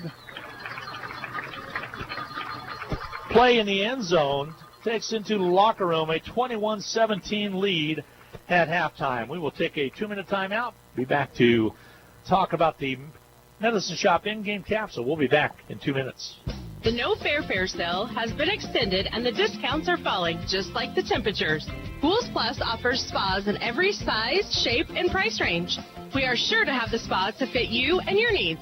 Purchase a new hot tub during October and Pools Plus will donate $50 to the United Way of Reno County. What a great way to give back and relax. Shop local, shop Pools Plus, 21 East 1st in downtown Hutchinson. Call us at Pools Plus. Hutchinson High School sports is on the air thanks to these outstanding Salt Hawk boosters. Portfolio Recovery Associates of Hutchinson, Dr. Randy Smith of Appalachian Animal Hospital, the Wynn Insurance Group of Hutchinson, Summit Surgical, the Hutchinson Clinic, the Medicine Shop, and Jackson Meat. Hutchinson High School and Eagle Radio Sports thank these Salt Hawk boosters for their continued support of Hutchinson High School athletics. Hutchinson Community College and Blue Dragon Athletics are proud to support the Hutchinson Salthawks. Whether you're working towards your degree or are a busy working individual with limited time to attend class, Hutch CC has what you're looking for. And for those still in high school, Hutchinson Community College's Step Ahead program provides a head start on a quality education, and it may not cost the student anything. Visit hutchcc.edu or call 888-GO-HUTCH for more details. And good luck this season to the Salthawks. Welcome to the Hutchinson Medicine Shop. With the emergence of big business, not only in pharmacy, but all industries, the Medicine Shop is proud to be a thriving local business in Hutchinson. We're so thankful to our customers in Hutchinson, Reno County, and Central Kansas for your support. In turn, we're proud to be a major sponsor of the Hutch High Salthawks, as well as other area high schools, the Blue Dragons, Chiefs, Royals, Jayhawks, and Wildcats. You support us, and the Hutchinson Medicine Shop supports local sports.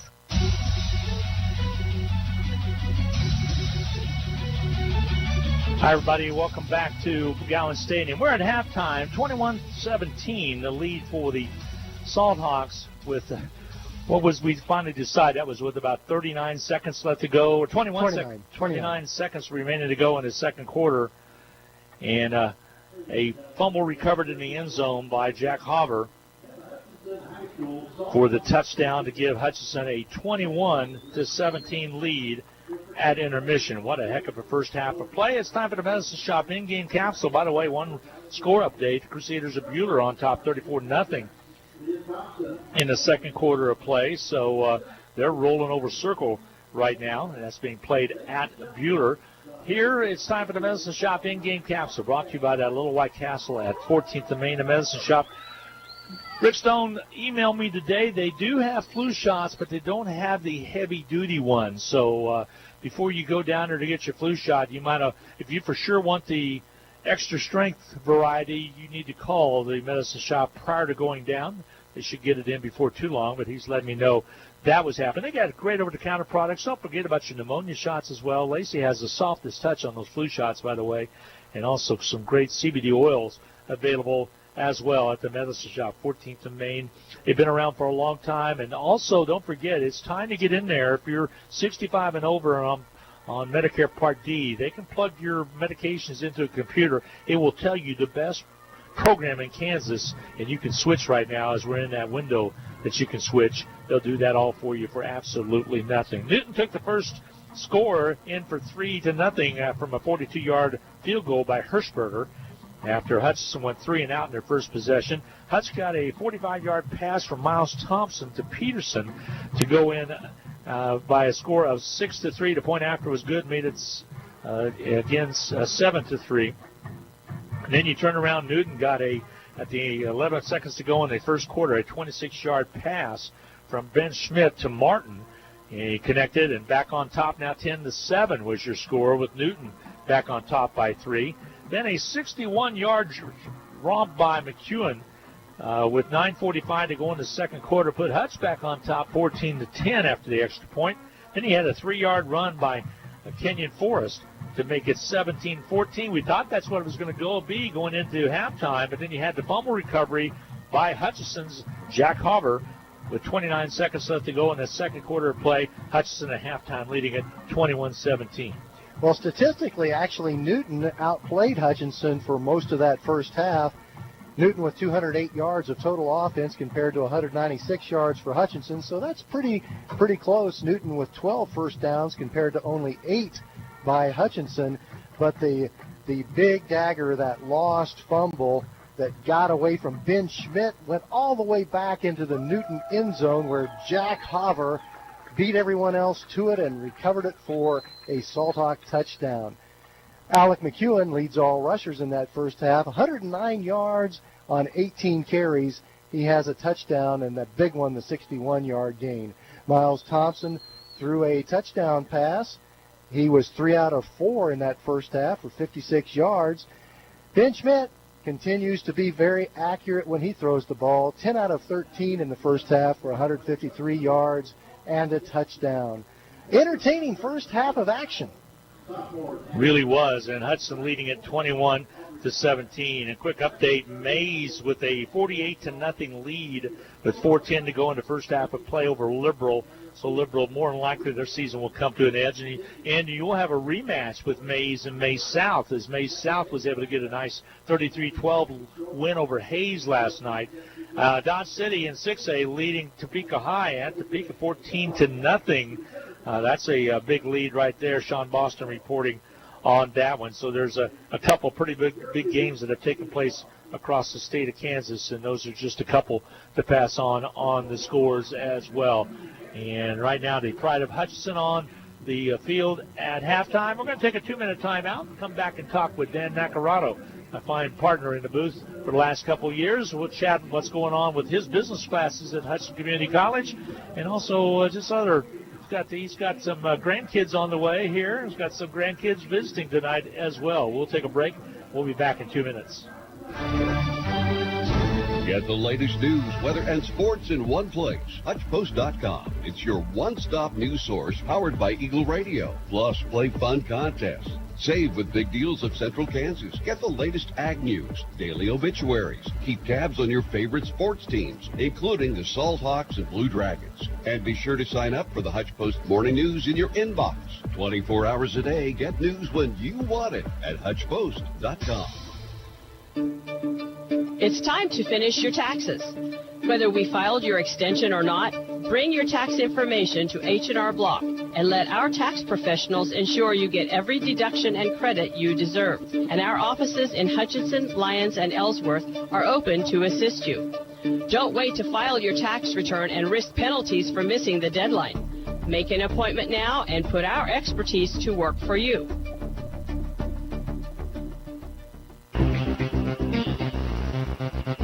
Hutchinson High School Sports is on the air thanks to these outstanding Salthawk boosters. Portfolio Recovery Associates of Hutchinson, Dr. Randy Smith of Appalachian Animal Hospital, the Wynn Insurance Group of Hutchinson, Summit Surgical, the Hutchinson Clinic, the Medicine Shop, and Jackson Meat. Hutchinson High School and Eagle Radio Sports thank these Salthawk boosters for their continued support of Hutchinson High School athletics.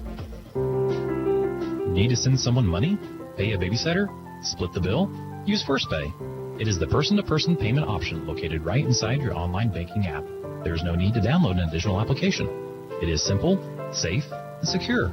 We're first for you. Visit fnbhutch.bank to learn more. or click on your First National Bank app to get started. You can also stop into a location nearest you, and we're happy to help. First National Bank of Hutchinson, member FDIC, equal housing lender. Well, we're at halftime. It is 21-17. Hutchinson with the lead here at halftime. The pride of Hutchinson's on the field right now with the Salt Hawk Marching Band and Dance Line. A couple scores to pass on. Hutch Trinity in playoff action, 14-0 over Chaparral right now, second quarter score. Haven in a good one, 16-14 over Kingman. So the Wildcats with an edge of 2 points over Kingman at a second quarter of play. Arc City over Wellington, 20-6 in the second quarter. Dodge at halftime up 14-0. We reported that over Topeka High. Hillsboro on top of Belle Plaine, 28-6.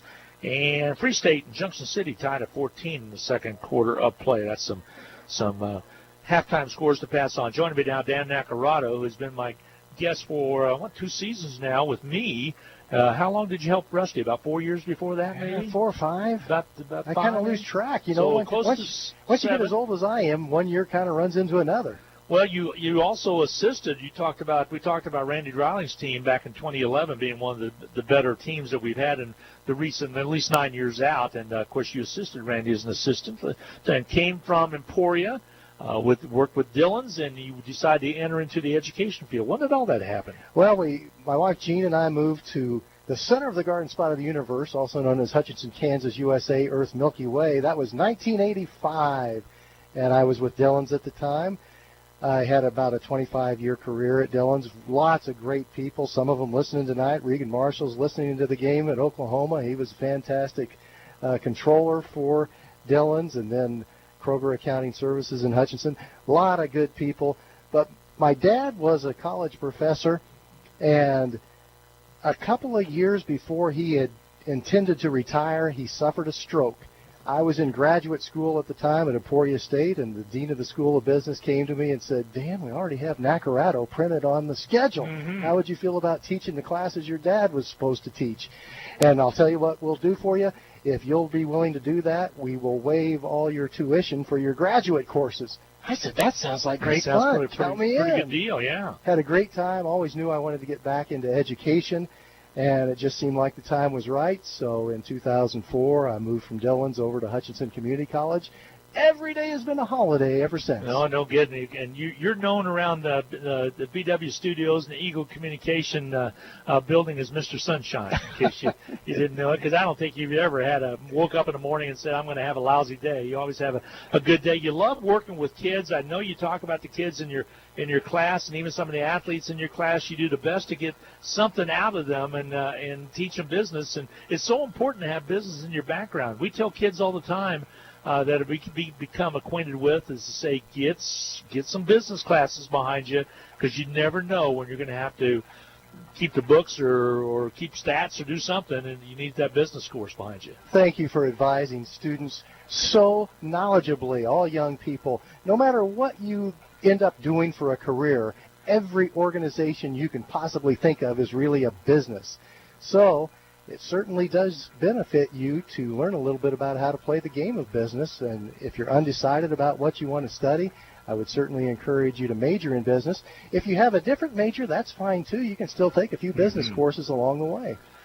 How much has COVID-19 changed your teaching within the community college? A lot? That's an excellent question. It really has changed quite a few things. We're much more flexible, not just me, but all of the faculty members at Hutchinson Community College, and for that matter, K through 12 and at every level you can think of around the country. We're more flexible, and it requires a little extra effort on the part of the educators, but it's worth it because you know, it's all about trying to help people be successful. That's why you go into education. You get excited about the prospect of helping people succeed. Normally, how large a classroom do you have at Hutch CC? We do pride ourselves on small classes. My classes are between 24 and 32 students in each one. This semester I have about 160 students, but you know, the challenge is to treat every one of them as if they're your only student. And once you start thinking about things in those terms, you're more willing to work with students and be flexible and do what needs to be done to help them. Seems like everything's going pretty well at the college. They're keeping face-to-face classes going on as best they can, but they also have had a lot of remote anyway before you had the COVID-19 thing happen. That's true. Dr. Ed Berger had great vision long ago, and Hutchinson Community College was one of the first in the country to get involved in offering online classes. And since we have that history, we have the great technology to do it, it makes it less difficult for us to transition to a virtual environment if the need arises. Now, this semester, again, great move. We started the semester earlier than originally planned. We actually started classes on campus August 12, and we will be finished with face-to-face classes before Thanksgiving. Okay. And then we can administer final exams Have online. the break in between into Christmas, and then start the new year in January. That's right, and students won't need to come back to campus after they go wherever direction they go for the Thanksgiving holiday. Kids, Kylie, a daughter, married out in Colorado, living the life in Colorado, and also Luke up in Kansas City. Grandkids all over the place. Yeah, and they're all visiting Hutchinson tonight. As a matter of fact, I hope they're listening. Kylie is married to Gil Raywinkle, Mays High School graduate, tremendous young man. Played baseball as a very good left-handed pitcher at Johnson County, and then went on to Lipscomb University at the Division I level. And Kylie is pursuing her career at Autodesk in Denver. Luke and Molly are in Shawnee, and their two sons, Nathan and Neil. We're always thrilled to see them. Yes. And another one on the way in January. Kylie also, she continued her basketball career at Hutch Community College, had an injury, just never did really get over that injury, and then went on to K-State. And she worked for Eagle Communication up in the Manhattan Junction City area for, a year and a half, maybe 2 years? Actually, more than that, I think. Okay. But I've asked Kylie for some pointers, and I've asked her, so what do you do different on the air compared to what you just would do in everyday life? And she just said, you just exaggerate whatever you normally are anyway. That's what I do on the morning show every morning. I exaggerate a lot, no doubt about that. So, all right, let's talk about this game real quick, and then I'll let you go and we'll get a break in. Is Hutchinson resilient to take a 21-17 lead, but frankly, between you and me and the fence post, that's not playing very good right now. They got to kind of settle in a little bit, get that offense going. Well, Newton practices too. You got to give them. Yep. You got to give Newton Railers on that side of the ball a little bit of credit for playing very well and giving the Salthawks all they can handle in that first half. If it wasn't for that miscue with 29 seconds to play in the second quarter, this game would right now be in Newton's favor. But it did happen. You can't erase it. Mm-hmm. So Hutchinson does lead 21-17. Newton will get the balls they deferred and kicked off, so they'll get the ball to start the second half of play. So we'll see what's going to happen. We'll take a 2-minute timeout. We'll come back for the second half of play. Hutchinson right now leading Newton 21-17. Well, I'll tell you what, we're going to make it a minute. We'll be back in 1 minute. It's football season, when the weather is warm one day and cold the next. Stay ahead of cold and flu season by drinking plenty of liquids, getting enough rest, and keeping your hands sanitized. Come see the friendly folks at Ashcraft Pharmacy, your locally owned Health Mart pharmacy, for over-the-counter medications to help alleviate symptoms. And if you need a prescription, we offer free mail-out, free delivery, or call ahead for our handy curbside service. Go Salthawks! From Ashcraft Pharmacy in the Hart Shopping Center, South Hutchinson, and Health Mart, caring for you and about you. Forward, always moving, never stagnant. Together, nothing great is ever accomplished without it. At Fee Insurance Group, we've been working side by side with our clients for more than a century. Together with individuals, organizations, and communities, we look ahead to protect the people, places, and things they love. We're Fee Insurance Group. Forward. Together. We'll wait the Hutchinson kickoff, and I'm going to go downstairs to Joe Blake, who is sponsored on the sidelines by pretty good Jackson Meat Company, as well as also Papa John's Pizza. What's your expectations for the second half? Well, hopefully the offense is a little more in sync. I'd like to see them go to the air a little bit more, because right now Newton has their free safeties pressed up really, really close to the line of scrimmage. So you'd like to see Hutch try to spread those safeties out. We shall see, as Hutchinson's getting set to kick off here in just a little bit.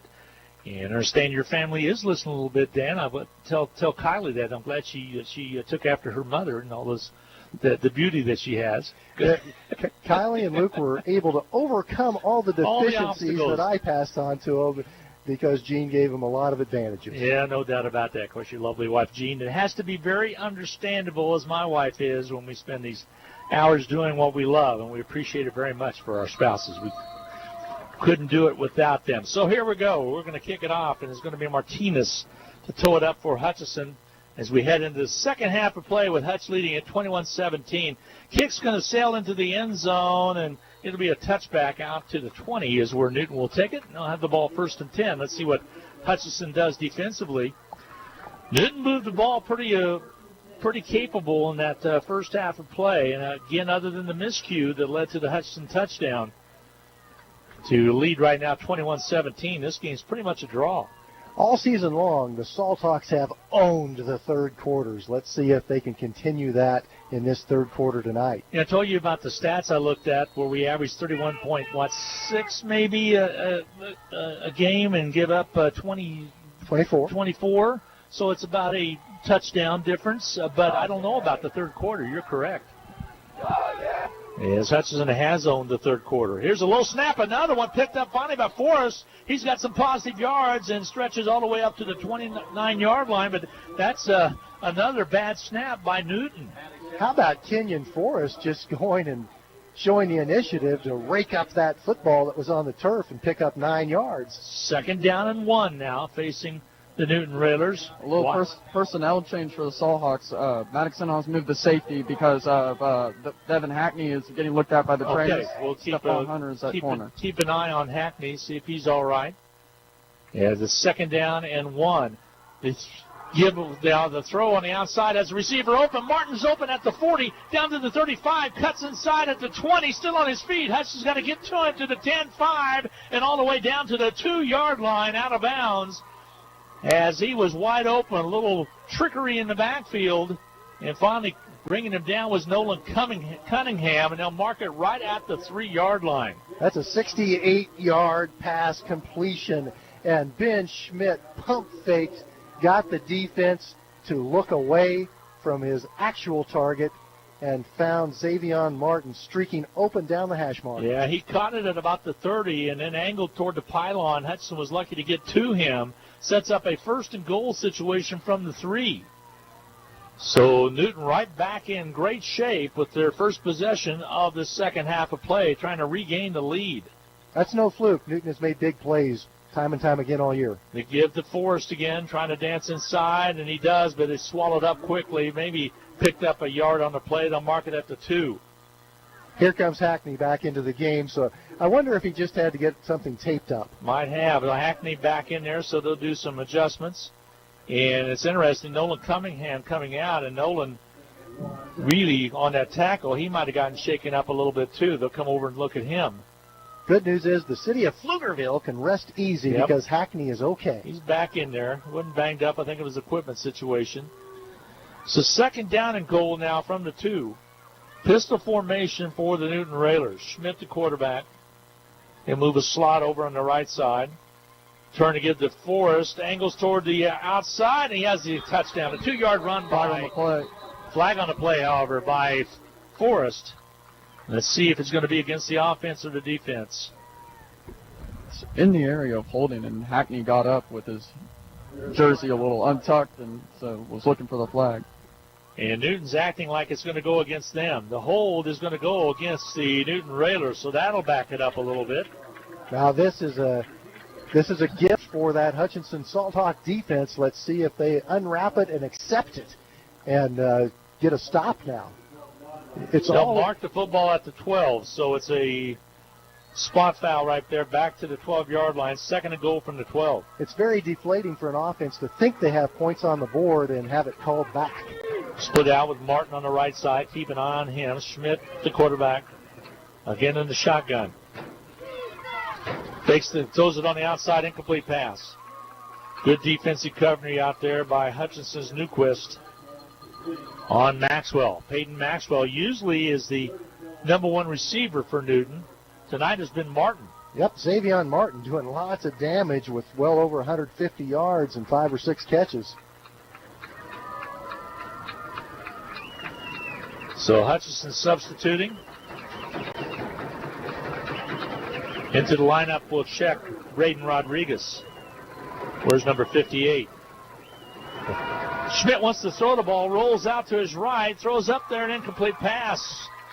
Big incompletion right there. Nice coverage by Hutchison's Newquist. Here comes the field goal unit. Cunningham over there as well. 4th in goal from the 12. So this will be a 27-yard field goal. Hirschberger will line it up.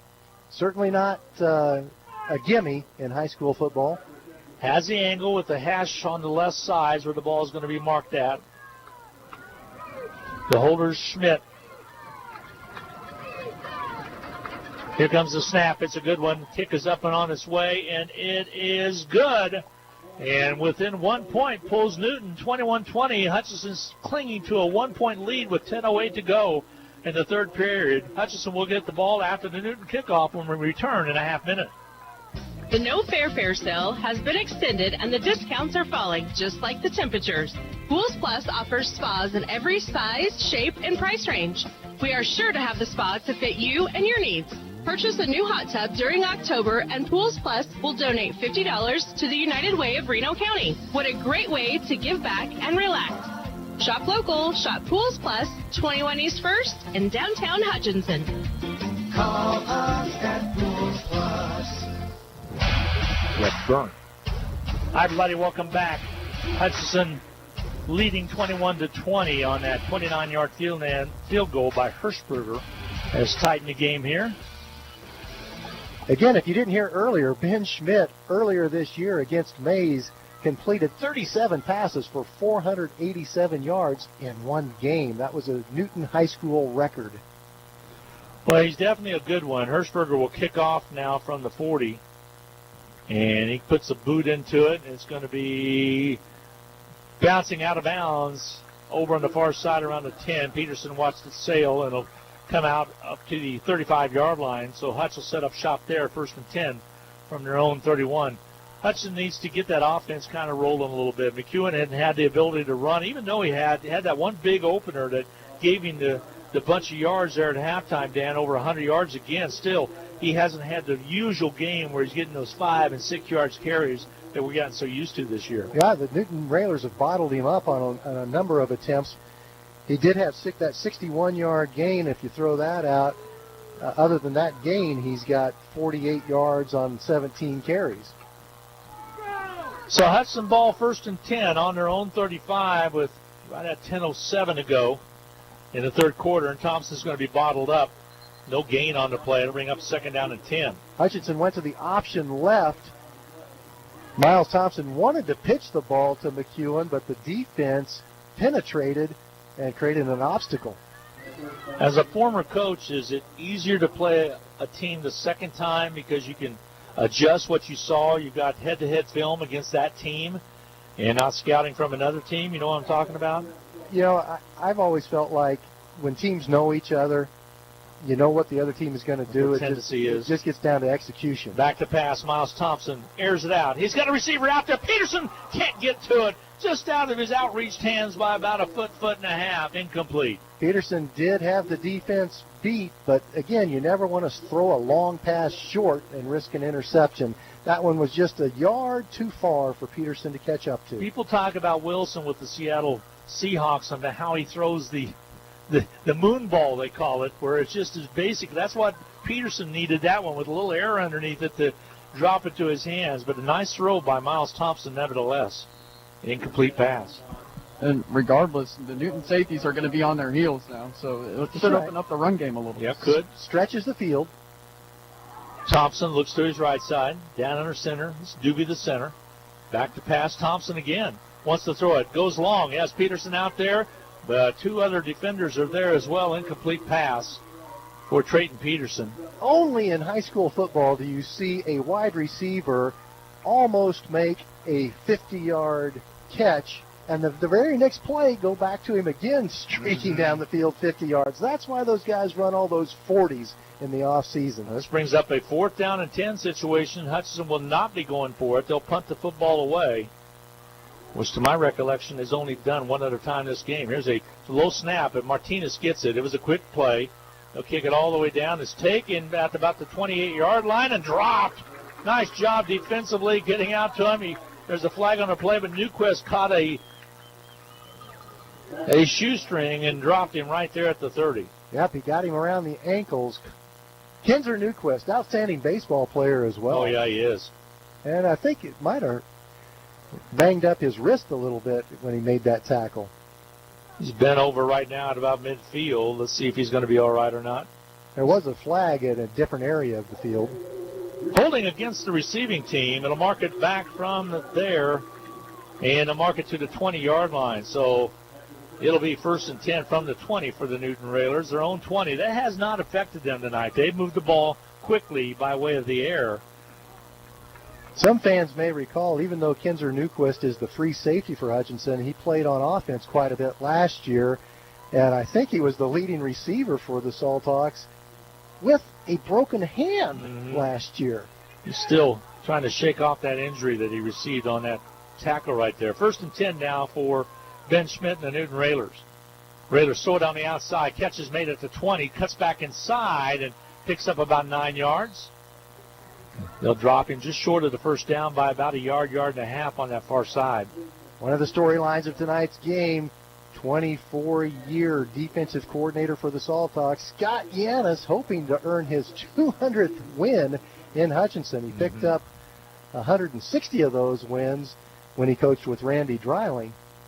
Mason Weathers on the stop over there. 2nd down and 2 facing Newton. Got a blue moon shining over in the east. 2nd down and 10. Hutchinson shows a little bit of a blitz. Now they pull back out of it.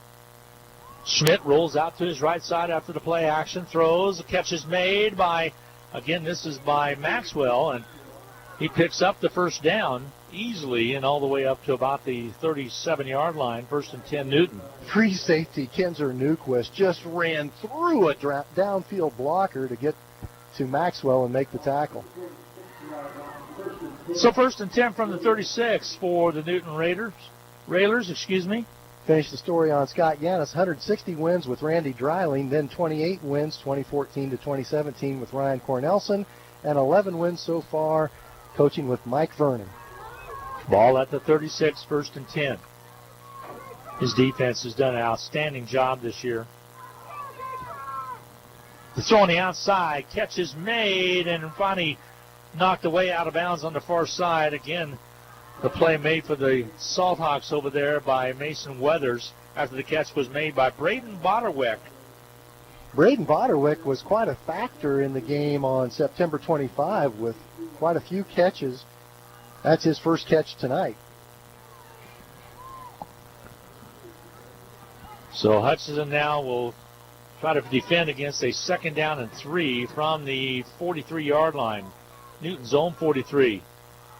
They'll peel off, want to throw it. Ben Schmidt goes airborne all the way out there. Could be intercepted. It is. It's picked up by Hackney. Hackney at the 30 to the 40, all the way up to about the 45-yard line. Hutchinson with an interception by Hackney. Mark it at the 46.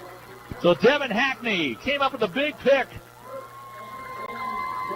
So Sophie Hill, you can do your dance on the sofa right now down in Pflugerville. 1st and 10 for the Salthawks. Hackney intercepted the pass. Field on that one. He intercepted a pass with 3:45 to play in the 4th quarter of the last game between these two, and that pretty much salted the game away for Hutchinson. 7:57 to go here in the 3rd period. Hutchinson with a slim 1-point lead, 21-20. 1st and 10 for Hutch from their own 46-yard line. Thompson, the quarterback. Angles to the right on the keeper. Gives the pitch outside, and McEwen tries to turn the corner, and they finally get it across the 50 to the 49-yard line. They'll keep that clock running. As they say, he was stopped in bounds. They'll give him more positive yardage all the way to the 48.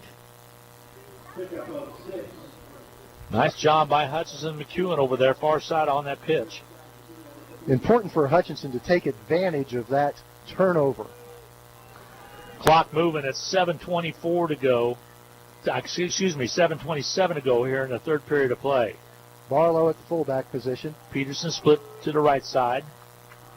To give to Barlow. He surges forward, short of the first down by about a yard. It'll bring up a 3rd down and 1 call. Hutchinson methodically trying to move the football. Got the big pick by Hackney. He just played center field on that one. And the ball was underthrown. It was way underthrown, double coverage. And took advantage of it, gathered it in, returned it nicely to the 46. Now Hutch facing a 3rd down and 1. Passing rules, you never want to throw a long pass short. You never want to throw a short pass long. That results in interceptions. Darrell Royal used to say 2 things would go wrong, or 3 things can happen. There's a keeper by Thompson. Has some room to the 30, under the 25, to the 24-yard line of Newton. And Hutchinson moves the chains with 6:35 to go in this 3rd period of play. Darrell Royal, longtime coach for the Texas Longhorns, used to say 3 things can happen on a pass, and 2 of them are bad. That was a 20-yard gain. Miles Thompson on the keeper on the option. No locomotive got going around that right side. My wife laughed when you and I talked about it being a locomotive, but he looks like he's running slow, but he's not. He has some speed out there. Just like a train doesn't look like it's moving as fast as it is. Here's Thompson. He'll roll on the outside pitch, made to McEwen. He spins around at the 30, cuts back upfield at the 25, down to the 24, still on his feet, to the 23-yard line. Churning away, positive yards. It will be a second down and about 6 call. See where they're officially going to mark it. Looks like it's going to be right at about the 23-yard line. Another example of McEwen making something out of nothing, but the important part of that play, the pitch was behind him, and Alec McEwen had to show great athleticism to even catch the pitch. Second down and 8, the official measurement right there. You know, even though Miles Thompson is left-handed, watching him all season, I think he's more comfortable running option to his right.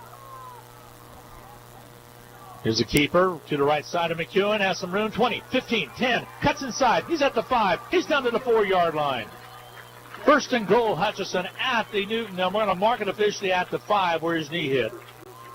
So 1st and goal from the 5 for Hutchinson. That was vintage McEwen run right there on the pitch. Beautiful, beautiful option right. And Trayton Peterson got his guy out of there. Great block by him on the edge. Did a good job. But what I'm impressed with is Alex's run after getting across the initial line of scrimmage right there. Cut it back upfield, took it all the way down to the 5. And now Hutchinson breaks huddle as Thompson comes in from the sideline with the play. McEwen set in the slot on the left. Fullback is Barlow. Straight away running. Barlow touchdown easily from 5 yards out. Hutch on the board again to extend that lead to 27-20. 4:50 to go in this 3rd period of play. And a 5-yard burst by Barlow up the middle for 6. I get it that it's become very fashionable to spread out the field and throw the ball all over the place. But for my money, I just enjoy watching the Veer offense run properly. Well, when those blockers up front, which, by the way, he ran over that left side of Ragosa and Seitz right through that A-gap. Here's a kick up on its way, and it is good by Boo to make it 28-20, an 8-point lead. Hutchinson with the lead by 8. We will take a quick 30-second timeout. Hutch kickoff coming your way with 4:50 to go in the 3rd. Don't go away. A lot of game left. We'll be right back.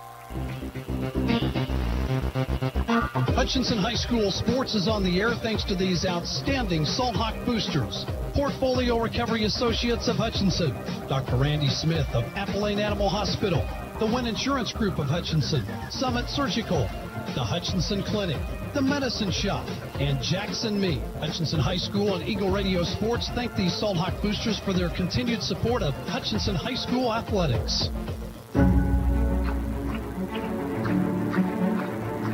Welcome back. Hutchinson leading at 28-20 on a big 5-yard run that was set up by a McEwen return as well. And Dan Nacarado, Hutchinson now with an 8-point lead, but they're going to need more than that. I don't think Newton's done just yet. This is a good Newton team. Yeah, that's right. A lot of football to be played. And I hope Bones Ney is listening tonight. Understand Bones is under the weather, and we just want to send out our wishes to him. He's been an important part of Salt Hawk football for many years. All right, here comes the Salt Hawk kickoff with 4:50 to go in this 3rd period of play.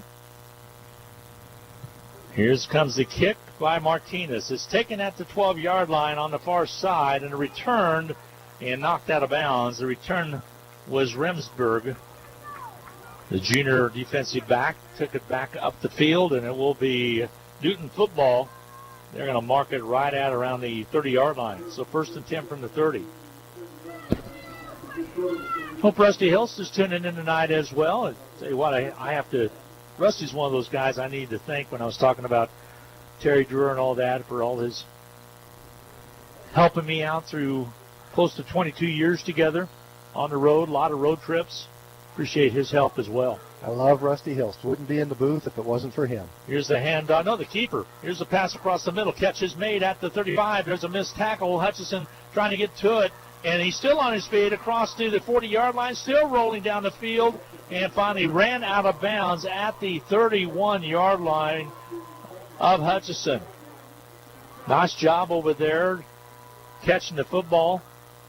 Peyton Maxwell. 41-yard gain. 4:32 remaining to go in this third period, and a big opener right there.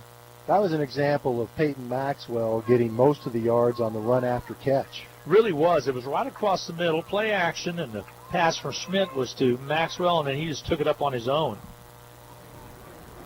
Schmidt, the quarterback, set up right at the 31-yard line, the Hutch 31. Clock at 4:30 and counting. The give straight away running, not much there as Hutchison packs it up in the middle. Defensively for Hutchison, Hauber was there.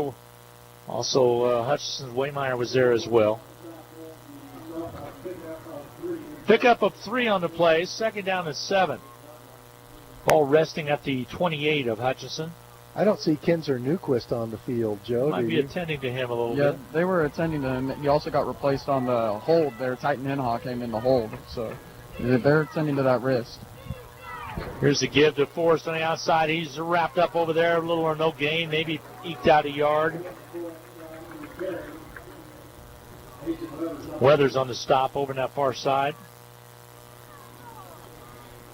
And back in comes Rodriguez now for Hutchison.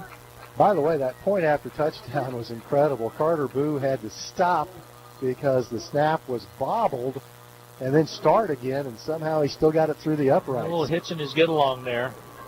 By the way, congratulations to the Hutch High soccer team. They had 11 losses, Dan, but 8 of them were by 1 point.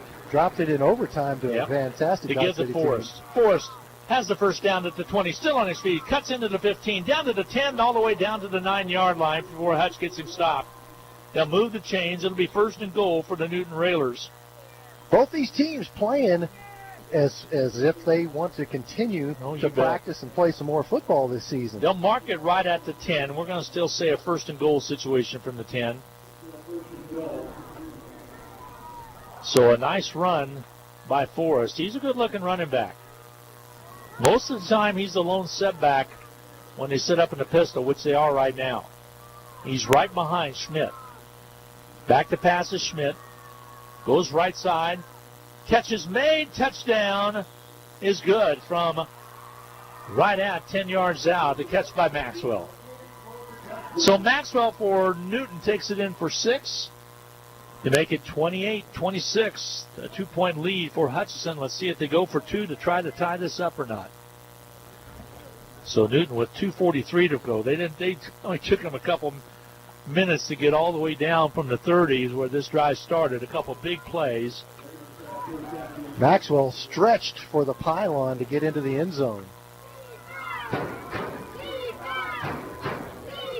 Maxwell. Here's the run on the right side. Schmidt. Ball knocked away. Incomplete. So the score remains 28-26 with 2:43 to go in the third period of play. We'll wait to Newton kickoff. We'll be right back right after this 30-second timeout. Hutchinson Community College and Blue Dragon Athletics are proud to support the Hutchinson Salthawks. Whether you're working towards your degree or are a busy working individual with limited time to attend class, Hutch CC has what you're looking for. And for those still in high school, Hutchinson Community College's Step Ahead program provides a head start on a quality education, and it may not cost the student anything. Visit hutchcc.edu or call 888-GO-HUTCH for more details. And good luck this season to the Salthawks.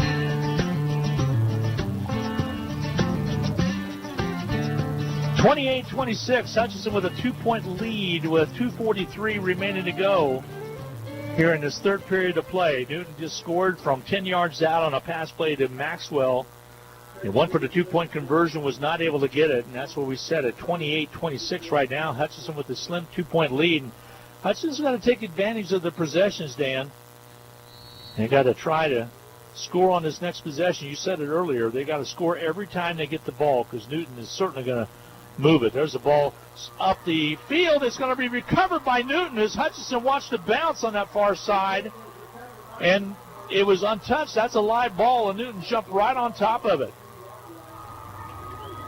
So Hutchinson with a mental mistake over there. As it bounced straight up in the air and stayed in bound rather than go out of bounds. I think Garrett Robertson thought it was going to go out of bounds. It did not. And it'll be Newton's ball, 1st and 10 from the Hutch 22. Okay, this is Salt Hawk defense being challenged. Let's see if they can answer the bell. 1st and 10 for the Railers from the 22. Again, 28-26, a two-point lead for the Salt Hawks. Railers trying to take advantage of the Salt Hawk mistake on the kickoff. Slap the hands, the give, the fake pass, they give it off to Forrest again, straight into the middle. He is going to be dropped at about the 5-yard line. Big pickup from the 22 down to the 5 for Forrest. And he just covering up the ball and running straight up the middle. 2:35 to go. Third quarter of play. We knew this Newton team was dangerous just because their offense is so tremendous and consistently good all season. They scored 42 on the Salt Hawks back on the 25th of September. Right now they're within 5 yards of being able to take it in on a 1st and goal situation and take the lead. The throw on the outside, incomplete pass.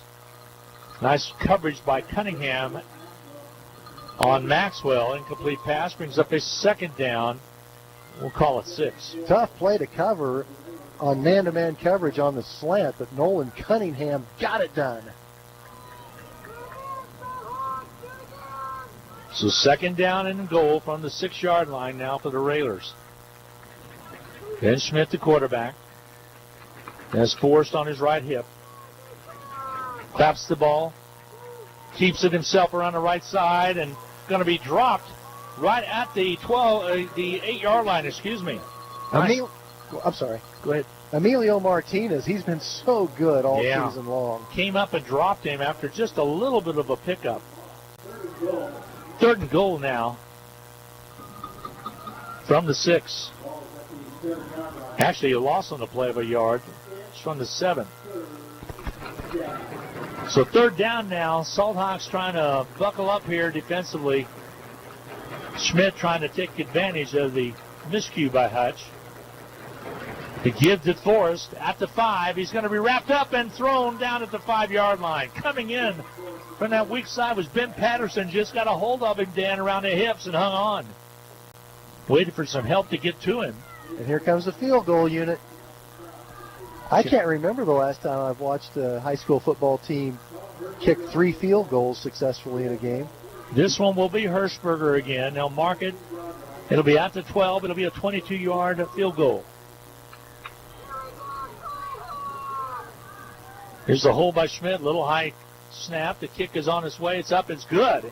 And with 58 seconds to go in the 3rd, Newton's regained the lead at 29-28. We will take a 30-second timeout and have the Newton kickoff. Hutchinson down by 1 late in the 3rd period of play. We'll be right back. Welcome to the Hutchinson Medicine Shop. With the emergence of big business, not only in pharmacy, but all industries, the Medicine Shop is proud to be a thriving local business in Hutchinson. We're so thankful to our customers in Hutchinson, Reno County, and Central Kansas for your support. In turn, we're proud to be a major sponsor of the Hutch High Salt Hawks, as well as other area high schools, the Blue Dragons, Chiefs, Royals, Jayhawks, and Wildcats. You support us, and the Hutchinson Medicine Shop supports local sports.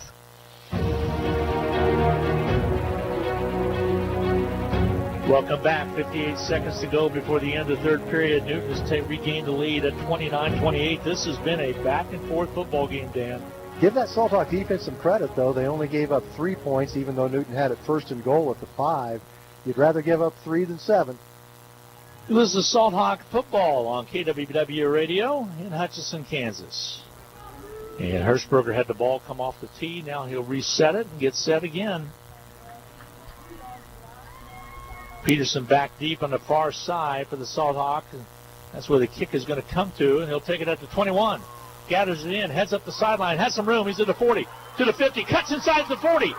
Down to the 30-yard line. It's going to be 6 as he takes it to the house. A big return by Creighton Peterson with 46 seconds left to go in the third period of play. What a return for 6 by Peterson. Was it 79 yards? I think it was, right at that, caught at 21. A 79-yard TD kickoff return by Peterson. And that, my friends, is your Titan Home Services play of the game. So far, we still have a fourth quarter to play, but there's no question. Newton just took the lead, 29-28, and on the ensuing kickoff, Creighton Peterson, 79 yards on the return for the score. Hutchinson's going to go for 2. They are going to go for 2, trying to extend that to be a little bit more than a 2-point lead. Miles Thompson angles in, and I think he's in for the score, is he? It's pretty doggone close. They come and say, no, he's short. He fumbled the ball, and that ends the play on the two-point conversion. Thank you very much, Joe Blake. Joe Blake's comments on the sideline brought to you by Jackson Meat as well as Papa John Pizza. So the two-point conversion not any good. Your score with 44 seconds remaining to go in the third period of play. It's the Salt Hawks 34, the Railers of Newton 29. We'll be back right after this timeout. Get the latest news, weather, and sports in one place. HutchPost.com. It's your one-stop news source powered by Eagle Radio. Plus, play fun contests. Save with big deals of Central Kansas. Get the latest ag news, daily obituaries. Keep tabs on your favorite sports teams, including the Salt Hawks and Blue Dragons. And be sure to sign up for the Hutch Post Morning News in your inbox. 24 hours a day, get news when you want it at HutchPost.com. Oh, be still my heart. It's a 79-yard kickoff return by Creighton Peterson. He sprinted up that right side. Once he got to the Newton 30-yard line, I was pretty sure he was going to be able to outrun everybody else, and he did. And how exciting was that? 44 ticks left to go before the start of the fourth quarter. We're still in the third. Here's the kick. It's a deep kick, and it's going to go over the head of Maxwell into the end zone. It'll be a touchback out to the 20, and that's where Newton will set up shop. Folks, grab your friends. Yep. Grab your kids, grab your spouse, grab your grandparents, get your cats, get your dogs, because we got an exciting game here. This is where I normally would say throw another log on the fire and kiss your mama goodnight, because it's got a whole quarter to play yet. Joe, he was able to just stretch it down that sideline. Like I said, at the 30, he took it home. Yeah, and a big redemption play because that kickoff before the ball landed in front of Peterson and caused Newton to recover. That's a big redemption play for Peterson. No doubt about that one. Here's Ben Schmidt for the Newton Railers. He has 44 seconds left in this third period of play to do something in the third. Throws it across the middle. Catch is made, and tackle made it quickly. First down converted, though, by Botterweck. He caught the football. Botterweck, the senior, 6'4", 215 pounds. He's a big target. Comes out of that H-back position. Bishop Miege all over Chanute tonight, 64-14. Goddard Edgerton on top of Wichita South, 23-7. These are third quarter scores. Manhattan and Garden City in a good one, 13-7 is that score. You know, those two played each other in week one of this football season. It was a close game that Garden City should have won. Here it's 34-29, Hutchinson by 5. Schmidt, the quarterback, wants to throw the football, looks across the middle, goes play action as a receiver out there, incomplete pass, just out of the outstretched hands of the receiver out there, and that was a Dutcher. They're going to get Von Hunter, I think, for defensive holding here. I'm looking for the flag. Oh, there it is at the 50. Okay, there it is at the 50-yard line. You are correct. And a good chance it's going to be defensive holding. Not a big difference between holding and interference at the high school level.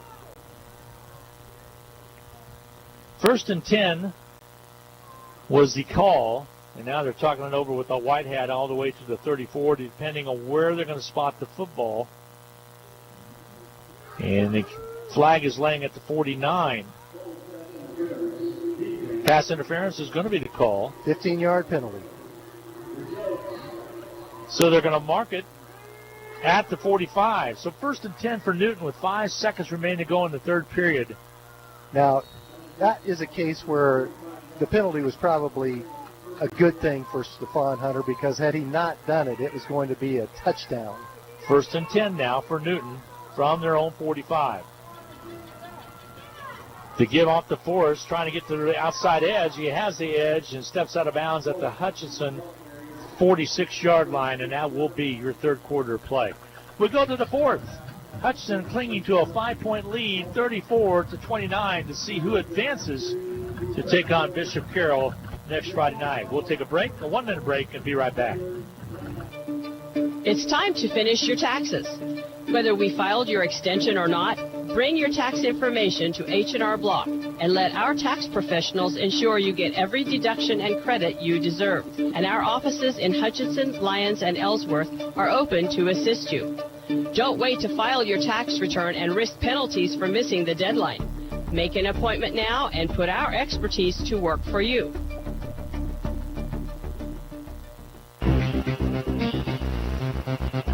Hutchinson High School sports is on the air thanks to these outstanding Salt Hawk boosters. Portfolio Recovery Associates of Hutchinson, Dr. Randy Smith of Appalachian Animal Hospital, the Wynn Insurance Group of Hutchinson, Summit Surgical, the Hutchinson Clinic, the Medicine Shop, and Jackson Meat. Hutchinson High School and Eagle Radio Sports thank these Salt Hawk boosters for their continued support of Hutchinson High School athletics. Here we go to start the fourth quarter of play. Hutchinson up 34-29. Newton with the ball at the Hutchinson 48-yard line. 2nd down and a long 2. We'll call it 3, actually. Wanting to throw it to Schmidt. He goes long as a receiver out there. Incomplete pass. Overthrew him on that far side. Nolan Cunningham had the coverage on Peyton Maxwell. They're going to get Nolan for pass interference here, too. So Peyton was holding his hands up, Maxwell, like he was being interfered with, and you're correct. I think that's where they're going to mark it. Another 15 yards. Maxwell definitely sold it. He was politicking for the flag. So the 46 down to the 33-yard line is where they're going to mark it, 1st and 10. Coach Mitch Bringle usually does fantastic stats, and if these are correct, even though Hutchinson leads this game 34-29, Newton has 416 yards of total offense compared to 250 for Hutchinson. I would believe that. 1st and 10. Newton from the Hutchinson 33-yard line. Schmidt out of the shotgun. Throws it across the middle. Catch is made at the 27. And stop right there as Hunter had him all wrapped up. Schmidt has a 5. Schmidt has another huge passing game going tonight. That's 18 of 25. And now 312 yards so far in this football game. That's Ben Schmidt, Newton Railers quarterback. Wichita Trinity now on top of Nickerson, 35-19. Here it is 2nd down and 4 for the Newton Railers. Hudson needs to get a stop. They've been again a lot tonight, but have not broke. Play action pass again. Schmidt to the right side. Overthrows the intended receiver, which was Maxwell on the far side. Difficult throw to execute. Stops the clock with 11:09 to go here in the fourth period of play. Boy, Lawrence, 66. Wichita North, nothing. Wichita North has really had some tough games this year. And Lawrence is the real deal. Yep. Lawrence is very impressive. Junction City playing the other Lawrence team, 28-14 in the third. Goddard on top of Eisenhower, 21-14 in the third quarter of play. I got some good ones going across the great state of Kansas tonight. 3rd down and 5 here, big down for Newton. Back to pass. Schmidt looks to the right side. Has a receiver out there. It's Maxwell. Catch is made right at the 4-yard line. Got him. Great pass, great catch. 1st and goal, Newton trying to bounce back on top again with just under 11 to go in the contest. They trail by 5 right now. Tack on another 24 yards on that play. 34-29, Hutchinson with the lead. Back and forth football all night long.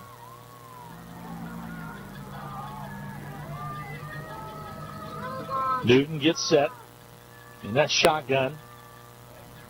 Schmidt fakes the pass, gives it off to Forrest into the end zone for 6. A 4-yard TD by Forrest. He wears number 21 for the TD to make it 36-34. Newton regains the lead with 10:53 to go in this fourth quarter play. So defensively now, will they go for 2 or will they toe the extra point here?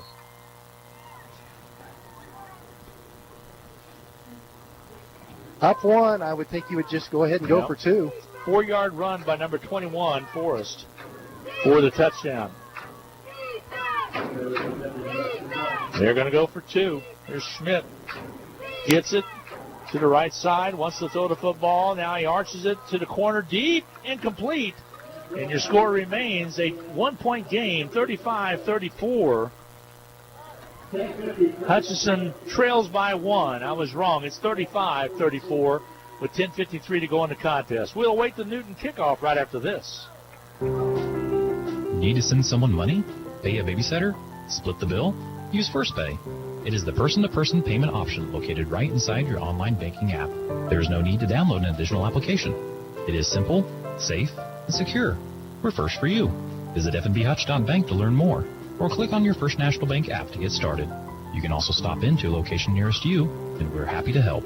First National Bank of Hutchinson, member FDIC, equal housing lender.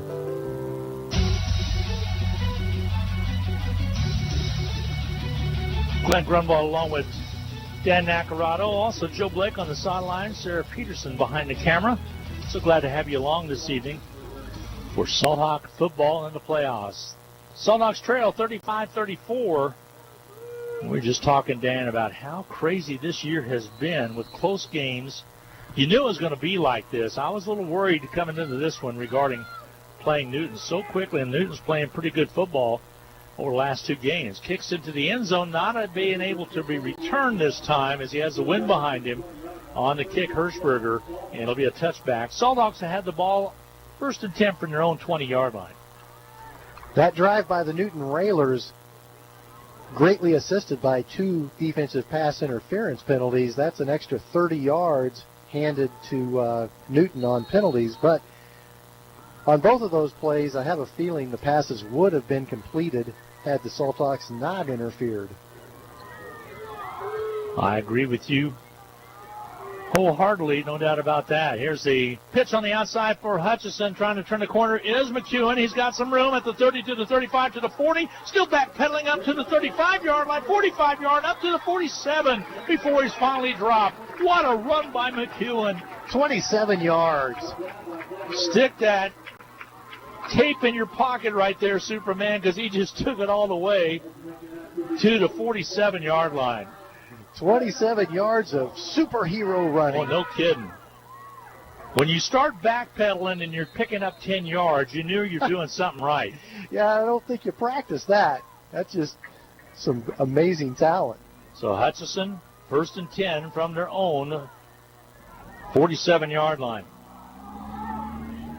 McEwen busting out with another big game. The throw, the catch by Peterson on the far side across the 50 to the 49, and both he and the defensive player really going after it to the ball and going to be at the 49. Pick up a 4, 2nd down and 6 now for Hutchinson.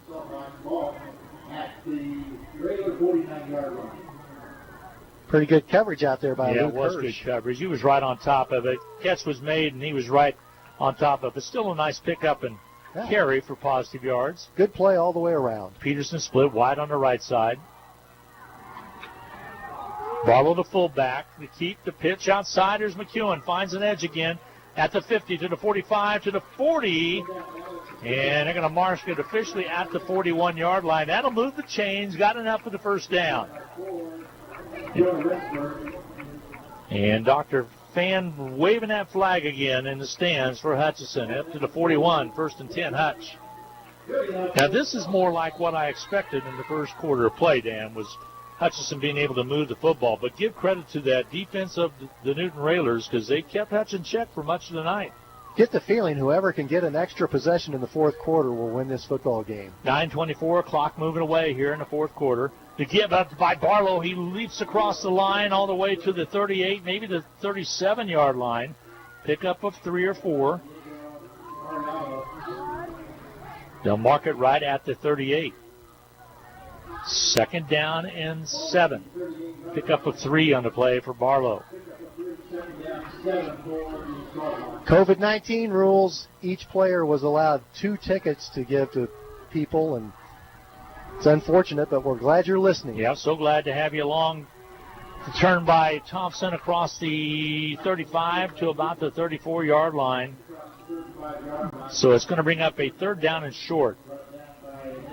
So I guess you could say we have a COVID capacity crowd. Yeah, just about. Everyone who could get a ticket. You know, when we is here. started the season, they had a 25% capacity, which was fine. We could handle that, and we had nice attendance, nice and loud, and also same way with the opposing teams. And then we had a couple of freshman and JV games with no attendance whatsoever, and the school board allowed 2 tickets per participant.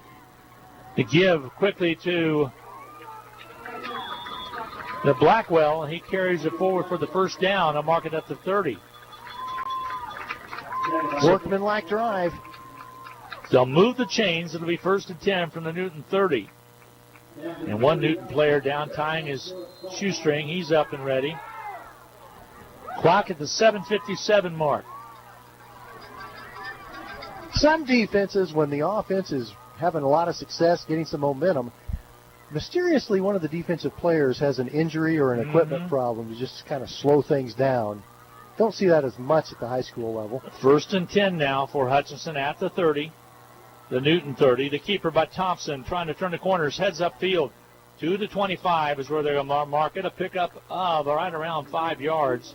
It'll be a second down and 5. Miles continues to impress me with his ability to learn this offense so doggone quick. He learned it faster than any player I have ever seen that came through the system. Again, he just moved to Hutchinson High School at the beginning of the, it was late in the summer. And usually this is the type of offense that takes lots and lots of repetitions, but Miles Thompson, he showed the capacity to pick it up quickly. Second down and 5 for Hutch. Turn around the right side. The keeper, McEwen, he's going to break through at the 5, 4, touchdown to Hutchinson with 6:43 to go in this fourth quarter of play. Hutchinson back on top, 40 to 35. 6:43 to go in the fourth period, and the Salthawks regain the lead. That was a 25-yard run by McEwen. Now the Salthawks might as well go for 2. Up 5. Yeah, this game will be an endless cycle of missed 2-point conversions until one team makes one. Well, so far, Newton has failed on 2 2-point attempts and Hutchinson 1. So Hutchinson breaks huddle. This is a big 2-point conversion right here. McEwen will be the fullback. Split wideouts left and right. So on the throw it is Thompson. He throws it out there. Ball knocked away by a defensive player. They're trying to go to Peterson. It is no good. And your score remains with 6:43 to go in the ball game. Hutchinson 40, Newton 35. Plenty of time for the Railers. Hutchinson defense has got to come and play. Right now, Hutch with a 5-point lead. We'll be back in a half minute.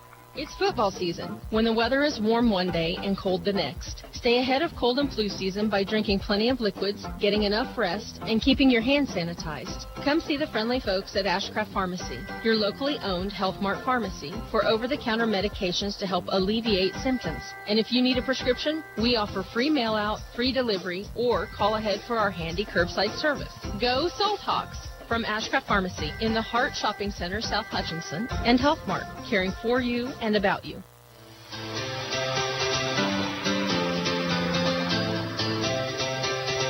Special thanks to Stuart Haddad, who's the board off tonight back at the BW Studios. Doing a great job as always. 6:43 to go in the fourth period of play. KWBW, Hutchinson, Kansas is where you're listening to Salt Hawk football. And here comes the Martinez kickoff. High end-over-end kick. And a flag stops it. And we have an offsides penalty. Now, do they have a choice on that, or what can they do? I think they're going to make them kick it over, and they'll back it up. Right. So encroachment's the call, the official call. Newton on the season, Dan, you and I talked about in the pregame. They lost a close one to Mays by right at a touchdown. They were right in that Derby game, if you remember that absolutely. one. They lost a bunch of close games until they finally got the 42-41 win over the Salina South, and then they just swamped 42-15 over campus last week. Yeah, going back through Newton film, several of those losses, they moved the football in every single game, and just some critical plays, turnovers, special teams plays, interceptions, fumbles. That's what cost them a lot of those losses. Hutchinson will kick this one off from the 35. Kick squibs all the way down, picked up at the 25-yard line by Newton. They'll bring it up and be dropped right there, up across the 30 to about the 31. Will the Hutchinson defense step up, or will Newton come down and take the lead? And if they do, how much time will they give the Salthawks to march down the field? A lot to be determined here in the last 6:38. And right now, if you're going to step up as a defense, Dan, now's the time to do it. Time to get it done. Salthawk defense. You know, it's a defense that has given up yards, given up first downs, but time and time again, en route to this 7-1 season, that defense has found ways to get critical stops. You go back to that Garden City game, so big. Then you turn right around, you had a May South game that was also big. Give to Forrest on the right side, and he gets a couple yards. Loose football. Hudson, I believe, has got on it. And the Salthawks had came out with a fumble with 6:30 to go in the contest. Big-time play. I think it might have been Henneha, not positive on that, as he came rushing out. But a loose football. Forrest was the running back for Newton, and a ball popped away from him, and it's brought in right at the 27. Joe, did you get a chance who came on the top of that ball? You know, I didn't get to see that. I mean, Mad Dog Henneha has a lot of energy just as it is, and he was running off the field the most excited. That could have just been Mad Dog's personality, but I think it might have been Mad Dog. Wow, wow, wow. What a job by Henneha. He did come up with it. 1st and 10 right now for Hutchinson. Right on cue, that Hutchinson defense finds a way. 6:30 remaining to go. Here's the give. McEwen is wide open. He's at the 10, 5, touchdown Hutchinson. A big run by McEwen straight up the middle to score it from 27 yards out to maybe ice the deal. Oh, my goodness. 6:24 to go in this fourth period of play, and a 27-yard burst up the middle by McEwen. He's way over 200 yards on this game so far, and it's 46-35. Hutchinson with the lead. 27-yard run by McEwen after the fumble recovery by Hutchinson at the 27. Well, we got a lot to pick from tonight, Dan. I still think that big 79-yard return is the big one, but whoa, what a play. And they're going to try the conventional point after touchdown as Hutchinson right now with an 11-point lead. With Kinzer Newquist out, Trayton Peterson is holding here, and this is the first time he's done this all year. Okay, that's interesting. Here's the hold. The kick is up and on its way, and it is no good. So your score remains with 6:24 to go in this fourth quarter play. Hutchinson 46, Newton 35. Don't go away. Lots of things can happen in this last 6.5 minutes. We'll be right back. Forward, always moving, never stagnant. Together, nothing great is ever accomplished without it. At Fee Insurance Group, we've been working side by side with our clients for more than a century. Together with individuals, organizations, and communities, we look ahead to protect the people, places, and things they love. We're Fee Insurance Group. Forward, together. Oh, Dan Nacarata, what a burst of speed up the middle by McEwen, just to put an exclamation mark. And you know what? Newton defensively could be getting pretty tired right now. We're sitting here 46-35. Hutchinson with the lead. Here comes the Hutch kickoff. It's going to be taken. Little loose football. Finally jumped on by Newton at about the 32-yard line. I heard a big gasp from the stat department over on that left side, and It looked like it was a loose football. Hutch might have came up with another one, but it was not to be the case. It will be Newton's football from that spot. Nice job by Ben Patterson to get down on the stop. 1st and 10 for the Newton Railers. Now, Newton's a quick strike team. Oh, there's no question so about that. So a lot of game to be played here with 6:21 now to go in this fourth quarter of play. But that 11-point lead looks a lot better than a 5-point lead. Schmidt swings it outside. And this ball still on his feet is the ball carrier after catching the football all the way up to the 40. There's a flag on the play way back at the 31-yard line. Yeah, they're going to get a Newton wide receiver for holding. Joe Blake sideline reports, by the way, brought to you by Jackson Meat at 13 West 6th and Papa John's Pizza. How about a Papa John's Pizza after the game? Sounds pretty good.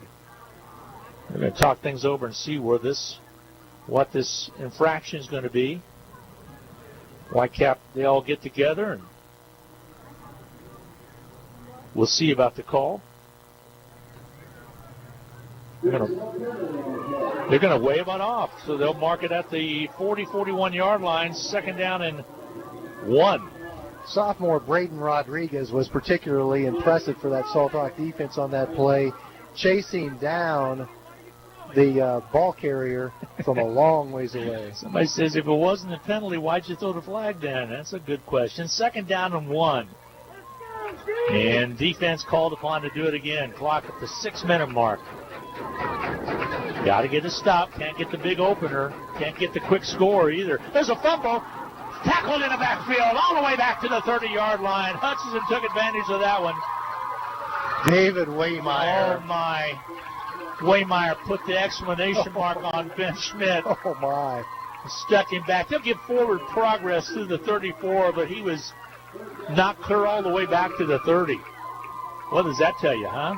David Waymeyer gave Schmidt no time to pick up that football. It's about like your keys are about to go down the drain, and you're trying to get to them and pick it up real quick before the flooded water takes it down the sewer, and he all of a sudden felt the pressure coming from Waymeyer. 3rd down and long. 3rd and 8.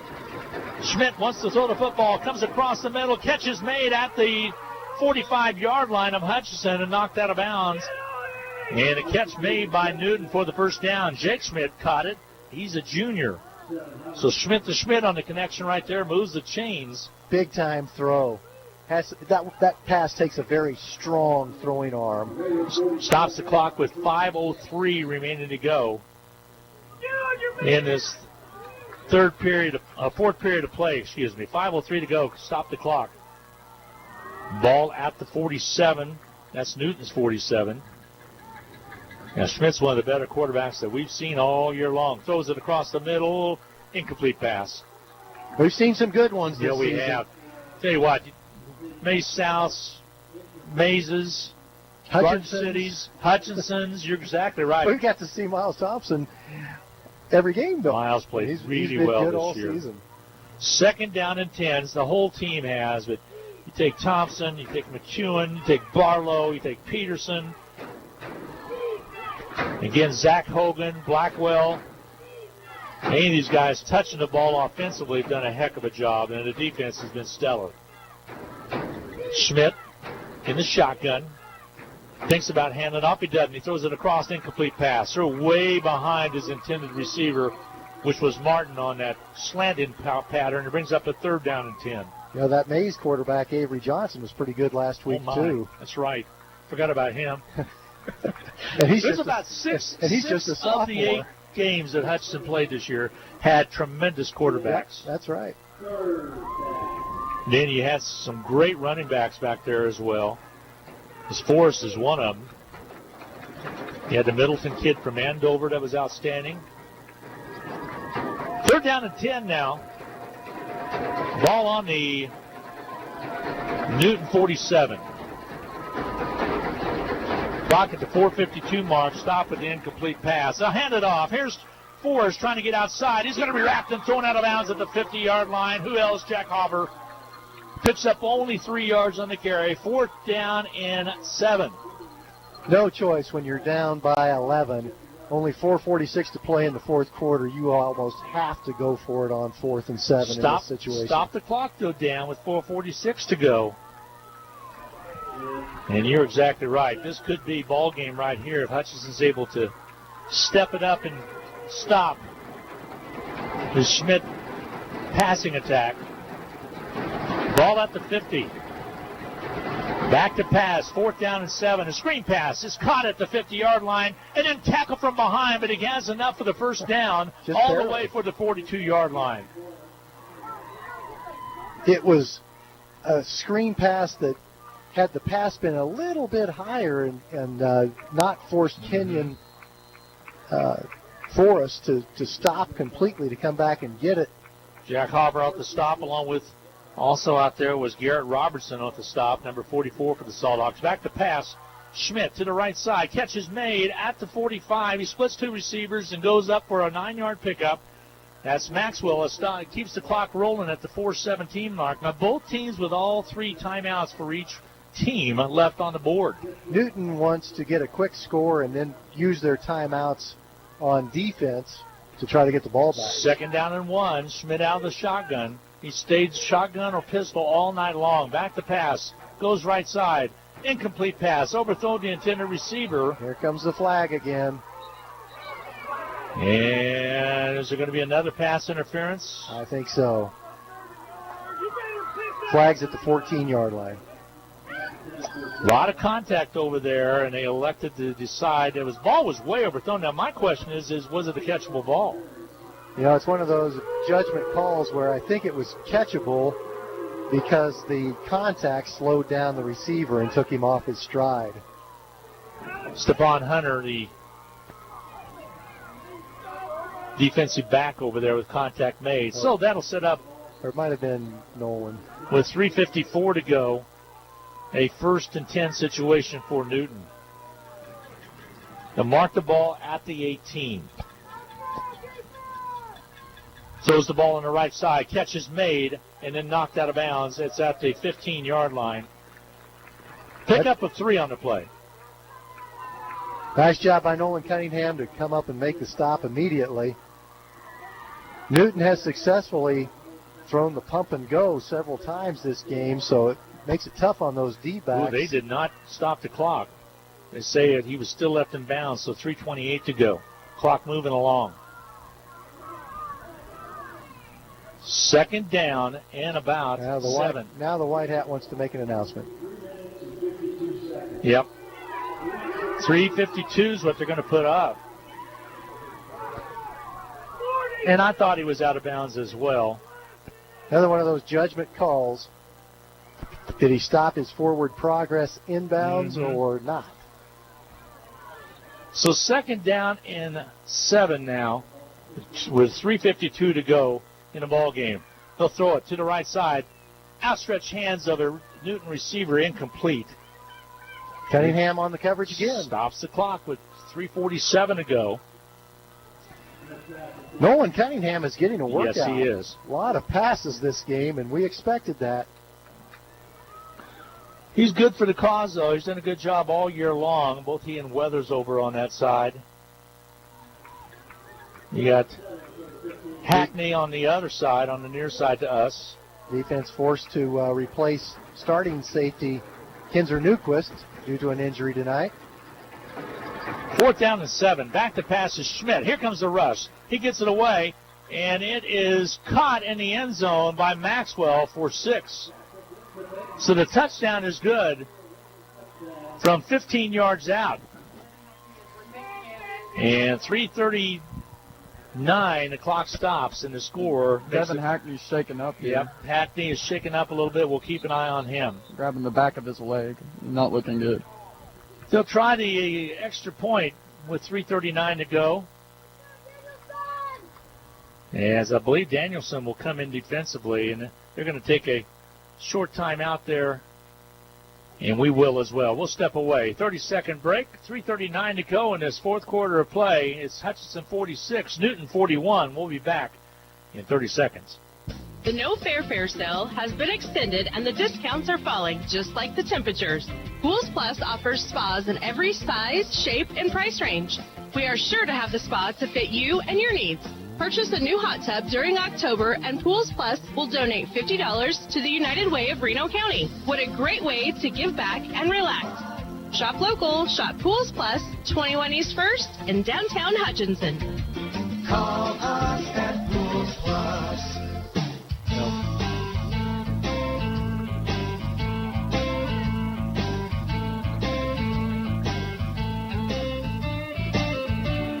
Injury to Devin Hackney's left leg. Looked like Hackney might have turned that left leg or knee a little bit, so he's being helped off the field. 2-point conversion try again. Looks like it could have been an ankle. So here's the 2-point conversion. Schmidt wants to throw the football. Goes to the right side, incomplete pass. Knocked away out of bounds, so no good. With 3:39 to go, a 5-point Hutchinson lead, 46-41. Hutchinson has to handle the kickoff. We'll be back right after this 30-second timeout. Hutchinson High School Sports is on the air thanks to these outstanding Salt Hawk boosters. Portfolio Recovery Associates of Hutchinson, Dr. Randy Smith of Appalachian Animal Hospital, the Wynn Insurance Group of Hutchinson, Summit Surgical, the Hutchinson Clinic, the Medicine Shop, and Jackson Meat. Hutchinson High School and Eagle Radio Sports thank these Salt Hawk boosters for their continued support of Hutchinson High School athletics. All right, now it's going to look like I played the game because we got a bloody nose all of a sudden. We need the trainer. Good We need the trainer in the press box. We'll check on Hackney. He was helped off by a couple of trainers and a coach. And it looks to be an ankle, and they're attending to him on the table right now. He looks to be okay, but they're checking that right ankle out. Could have been an ankle sprain. Probably is that. Kids are resilient, aren't they, Dan? Here comes the kickoff and it's onside kick. It's a loose ball, and did Newton get to it? Let's check it. I believe Hutch got to it. Hutch has it and has good field position. They tried the onside kick, and it was actually booted back toward the Newton side, and Hutchinson will have it at about the 43-yard line. Whoa. I was having flashbacks to that too. Oklahoma onside kick attempt against Kansas State last year. I was having flashbacks to last week, but an opposite side. Joe, that was pretty close down there. And it reminded me of the Falcons versus Cowboys game earlier this year. We're just kind of rolled all the way there, and Hutchinson got fortunate there. They needed to go make a play. I'm not sure any game that the Falcons and Cowboys played in this year is even called a game. So those two teams are having a tough time. That is a solid point there, Glenn. Yeah, you know. All right, here we go. 3:36 to go in the ball game. Hutchinson hangs on to a 5-point lead, 46-41. The give up the middle, straight ahead running, and more for McEwen. He's all the way to the 35-yard line, churning his feet. They'll mark it at the 36. 2 hands on the ball for McEwen there. Yeah, Newton players all the way through. For it. They're going to be trying to strip it. You know that's going to happen. 2nd down and 3. Those are the football at the 36 of Newton. Hutchinson should use the entire play clock as the clock is running. Now milk it down. You can get it down to about 2:40 here or so. Or right now is 6:15 on the clock. Yeah, you could. You can get to 2:45 if you milk it down a little bit. Thompson looks over there.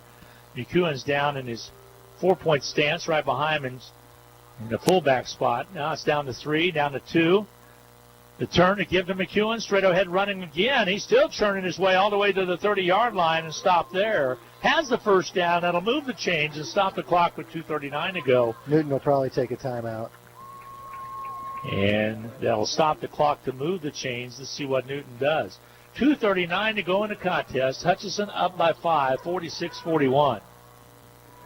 I don't like playing teams the second time around. That's just me. Timeout's going to be taken by Newton. We'll get a 1-minute break in. Your score, 2:39 to go in the contest. Hutchinson with the football, 1st and 10 in Newton territory out to 30, leading it by 5, 46-41. We'll be right back in a minute. Hutchinson Community College and Blue Dragon Athletics are proud to support the Hutchinson Salthawks.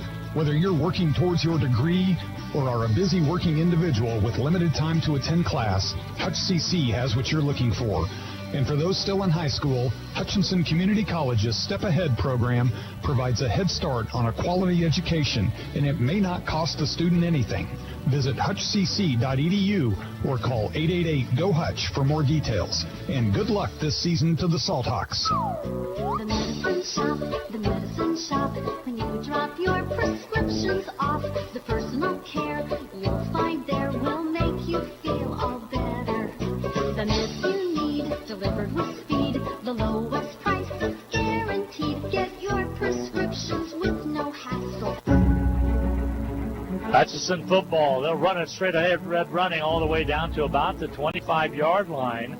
So a nice pickup right there. It brings up a 3rd down and short for Hutchinson. Clock down to the 2:28 mark and stopped. And why isn't the clock moving, Dan? It's going to be a timeout taken. So a timeout's going to be taken. We're going to keep it here with 2nd down and 5 facing Hutchinson. Still time remaining if Newton's able to get a stop here. And they are a scary team with time on the clock. So we'll see what's going to happen. Try to check some other scores here while we're waiting on that throughout the state of Kansas. As this has been the first round of playoffs, there's been a lot of interesting games, some big romps, as well as close ball games. Dodge City was in a pretty close one as well in 6A. And Buhler won 47-0 over Circle. Back-to-back games there for Buhler, so they advance. Congratulations to the Buhler Crusaders. And now Hutchinson gets set to break huddle. Already Newton's set up already, getting set to go. Again, so glad to have everybody along tonight. Appreciate it very much for Salt Hawk football. Don't forget. I was just going to say, relive this one. It'll be out there, and you can watch it. Yeah. And also check all the scores with Nick Gosnell at 10 o'clock. The turn straight away running by McEwen, trying to get himself to the 20-yard line for the first down. He'll be about a yard short. So we're going to bring up a 3rd down, and we'll call it 2 situation for the Salt Hawks. Nick Gosnell does a fantastic job on that 10 o'clock scoreboard show on KWBW Radio, 1450, 98.5 FM. And catch it online as well. Use that app. And, Glenn, you might remind the folks where they can go back and watch you this can game. Go back to to YouTube, to HutchPost.com. Just click over under the HutchPost channels, and it'll be where all the other ones are as well. And timeout's going to take him, but we're going to keep it here with 2:28 to go. As I tell you what, you look at McEwen's running. Hutchinson did not play well, in my opinion, in the first half of play, but really got it going in the second half. When you look back, and it was a 34-29 game with in the 44 seconds to go in the 3rd period of play. Hudson took a 5-point lead, and you look at that, and that was off a 79-yard kickoff return by Trayton Peterson. And that really set it up, where Hudson then trailed, though, 35-34 as a run by Forrest in the 4th period of play with 10:53 to go. Made it 35-34, but Hutch was able to get the McEwen touchdown from 25 yards out and have never looked back right now. 46-41, a lead for Hutchinson. 3rd down and 2 for Hutch. The give away, straight away running and right into a brick wall ran McEwen and knocked him all the way back to they'll say forward progress to about the 22. Loss of about a yard on the play. It's going to bring up a 4th down and 4, Dan, with 2:14 to go. Hutchinson can let the play clock run. Newton does not have any more timeouts, so Hutchinson could consider letting the play clock run down to a second or two and then taking a timeout. Might not be a bad strategy. Coach Vernon's right next to the ref here, so he's ready to call that time. What he's going to do. 1:53 and clock moving down. 14 on the play clock. Sarah, Glenn, you guys are going to have a lot of plays on the highlights from this game. She does a good job being able to catch those highlights, and I should have those ready sometime by Sunday afternoon for sure, maybe sooner. And they're going to stop the clock with 1:38 to go, and Hutch will take a timeout. We'll take a half minute as well. 46-41, a 5-point Hudson lead. Hudson football, 4th down and 3, though, with 1:38 to go, deep inside Railer territory. We'll be back in a half minute. Get the latest news, weather, and sports in one place. HutchPost.com. It's your one-stop news source powered by Eagle Radio. Plus, play fun contests. Save with big deals of Central Kansas. Get the latest ag news, daily obituaries. Keep tabs on your favorite sports teams, including the Salt Hawks and Blue Dragons. And be sure to sign up for the Hutch Post Morning News in your inbox. 24 hours a day, get news when you want it at HutchPost.com. Welcome back. Again, 4th down and 2. Hackney, by the way, they're wrapping his ankle. It's just a sprained ankle, and they're getting him taken care of. So Sox could pass here. Yeah, they might. 4th down and 2. Let's see what they go to. This sent a man in motion. That's Blackwell. First, they wanted to try to draw the Raiders off sides. A minute and 38 to go. Play clock at 10. Clock stopped because of the timeout. Thompson's getting set now. Another timeout taken by Hutchinson. We'll get a quick 30-second break in. A minute and 38 to go. Hutchinson leads by 5. We'll be back in a half minute. It's time to finish your taxes. Whether we filed your extension or not, bring your tax information to H&R Block and let our tax professionals ensure you get every deduction and credit you deserve. And our offices in Hutchinson, Lyons, and Ellsworth are open to assist you. Don't wait to file your tax return and risk penalties for missing the deadline. Make an appointment now and put our expertise to work for you. And the first thing I got to let Grandma Sophie know, and also Hackney's mom know, that Hackney's okay. He's actually putting the foot back on. Looks like he's going to be able to put pressure on that foot. Probably a severe sprain. Putting the foot back on. Putting the shoe back on. Let me get that straight. He is tough. And he looks to be okay. Here we go. 4th down and 3. Clock stopped at a minute and 38 to go. Hutchinson football. The keeper by on the outside, a pitch to McEwen. He dives to the 20, and he has the first down. 1st and 10, Hutchinson. What a stretch. That's going to do it, because Hutchinson can take a knee now if they want to. It was a great stretch by McEwen as he needed to get down there, and he stretched it out and got to it. There's a Newton player hurt now. And number 10 for Newton, which is Ben Reyes, and say a nice job by McEwen. Body awareness right there, Dan, to know exactly where you are and how far you can stretch. This may be going the other way. There's a flag. Vernon just got a flag tossed right at him, and it went 20 feet in the air. What happened, Joe? So, okay, for some reason, they marked McEwen like a whole half yard from where they originally spotted it. Oh, my goodness. And so this is going to be huge, especially with a 15-yard penalty that they probably just called on Coach More Vernon. than likely, it was going to be at the 20. I thought McEwen got the first down the way he stretched it. I didn't even think it was close. I think everybody in Hutchinson thought he got the first down. Now they're coming to talk things over. If he did, in fact, get the first down, the 15-yard penalty will be meaningless because Hutchinson can still run out the clock.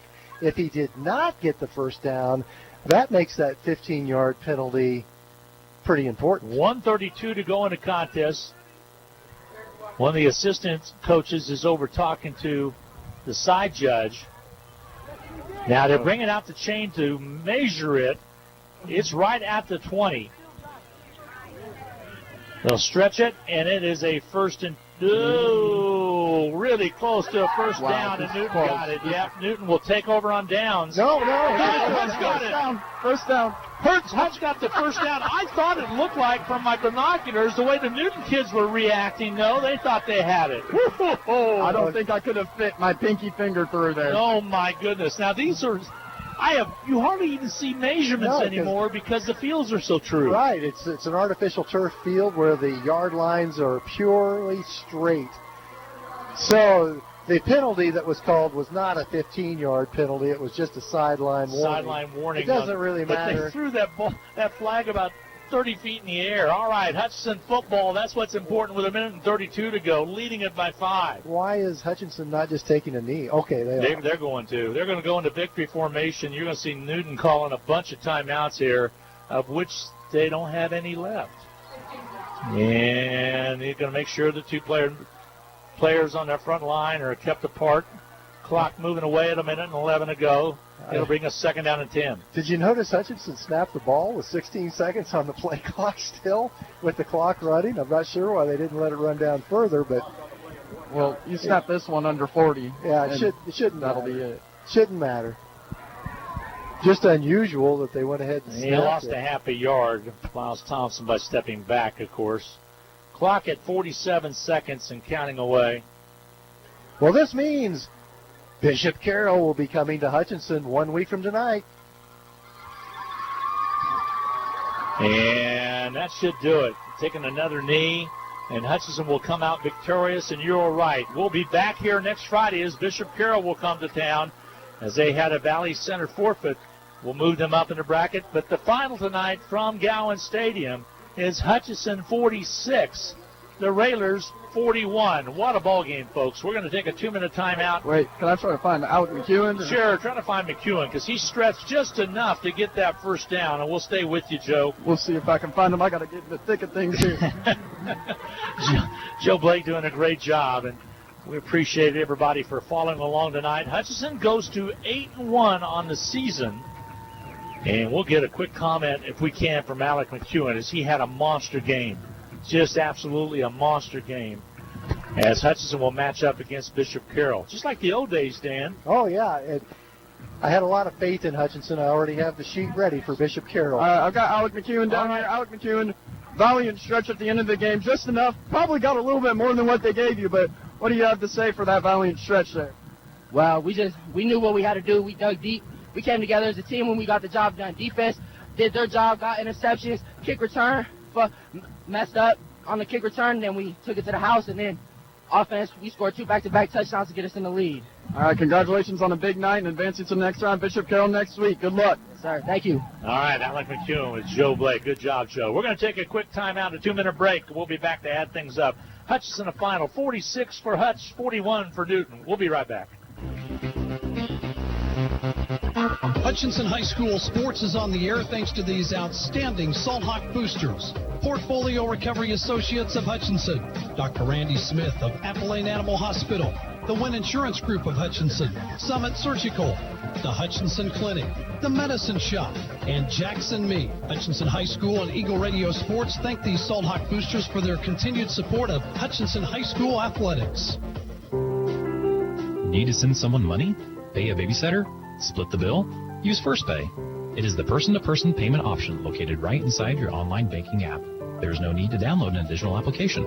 It is simple, safe, and secure. We're first for you. Visit fnbhutch.bank to learn more, or click on your First National Bank app to get started. You can also stop into a location nearest you, and we're happy to help. First National Bank of Hutchinson, member FDIC, equal housing lender. It's football season, when the weather is warm one day and cold the next. Stay ahead of cold and flu season by drinking plenty of liquids, getting enough rest, and keeping your hands sanitized. Come see the friendly folks at Ashcraft Pharmacy, your locally owned Health Mart pharmacy, for over-the-counter medications to help alleviate symptoms. And if you need a prescription, we offer free mail-out, free delivery, or call ahead for our handy curbside service. Go Salt Hawks! From Ashcraft Pharmacy in the Hart Shopping Center, South Hutchinson, and Health Mart, caring for you and about you. Forward. Always moving. Never stagnant. Together. Nothing great is ever accomplished without it. At Fee Insurance Group, we've been working side by side with our clients for more than a century. Together with individuals, organizations, and communities, we look ahead to protect the people, places, and things they love. We're Fee Insurance Group. Forward. Together.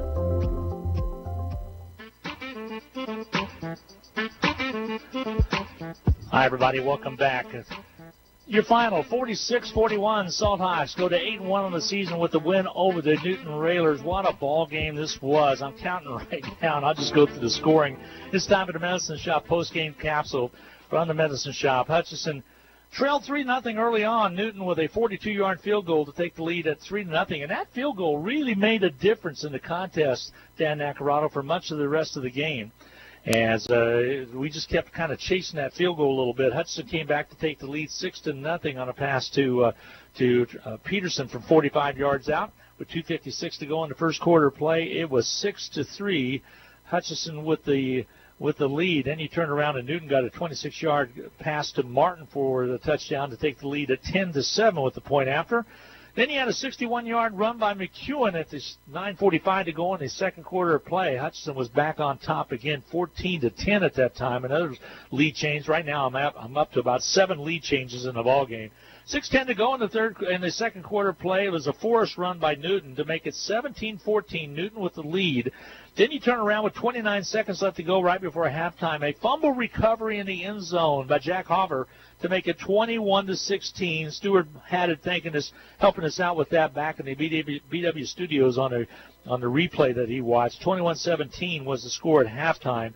And what a first half that was. We come out and Hirschberger gets a 29-yard field goal to make it 21-20. Hutchinson with a 1-point lead clinging to it. A 5-yard run by Barlow made it 27-20. The point after was good, 28-20. You turn around and then you get the pass from Schmidt again to Maxwell from 10 yards out. It was 28-26. The 2-point conversion failed. You turn around and you get another field goal by Hirschberger to make it 29-28. Newton on top.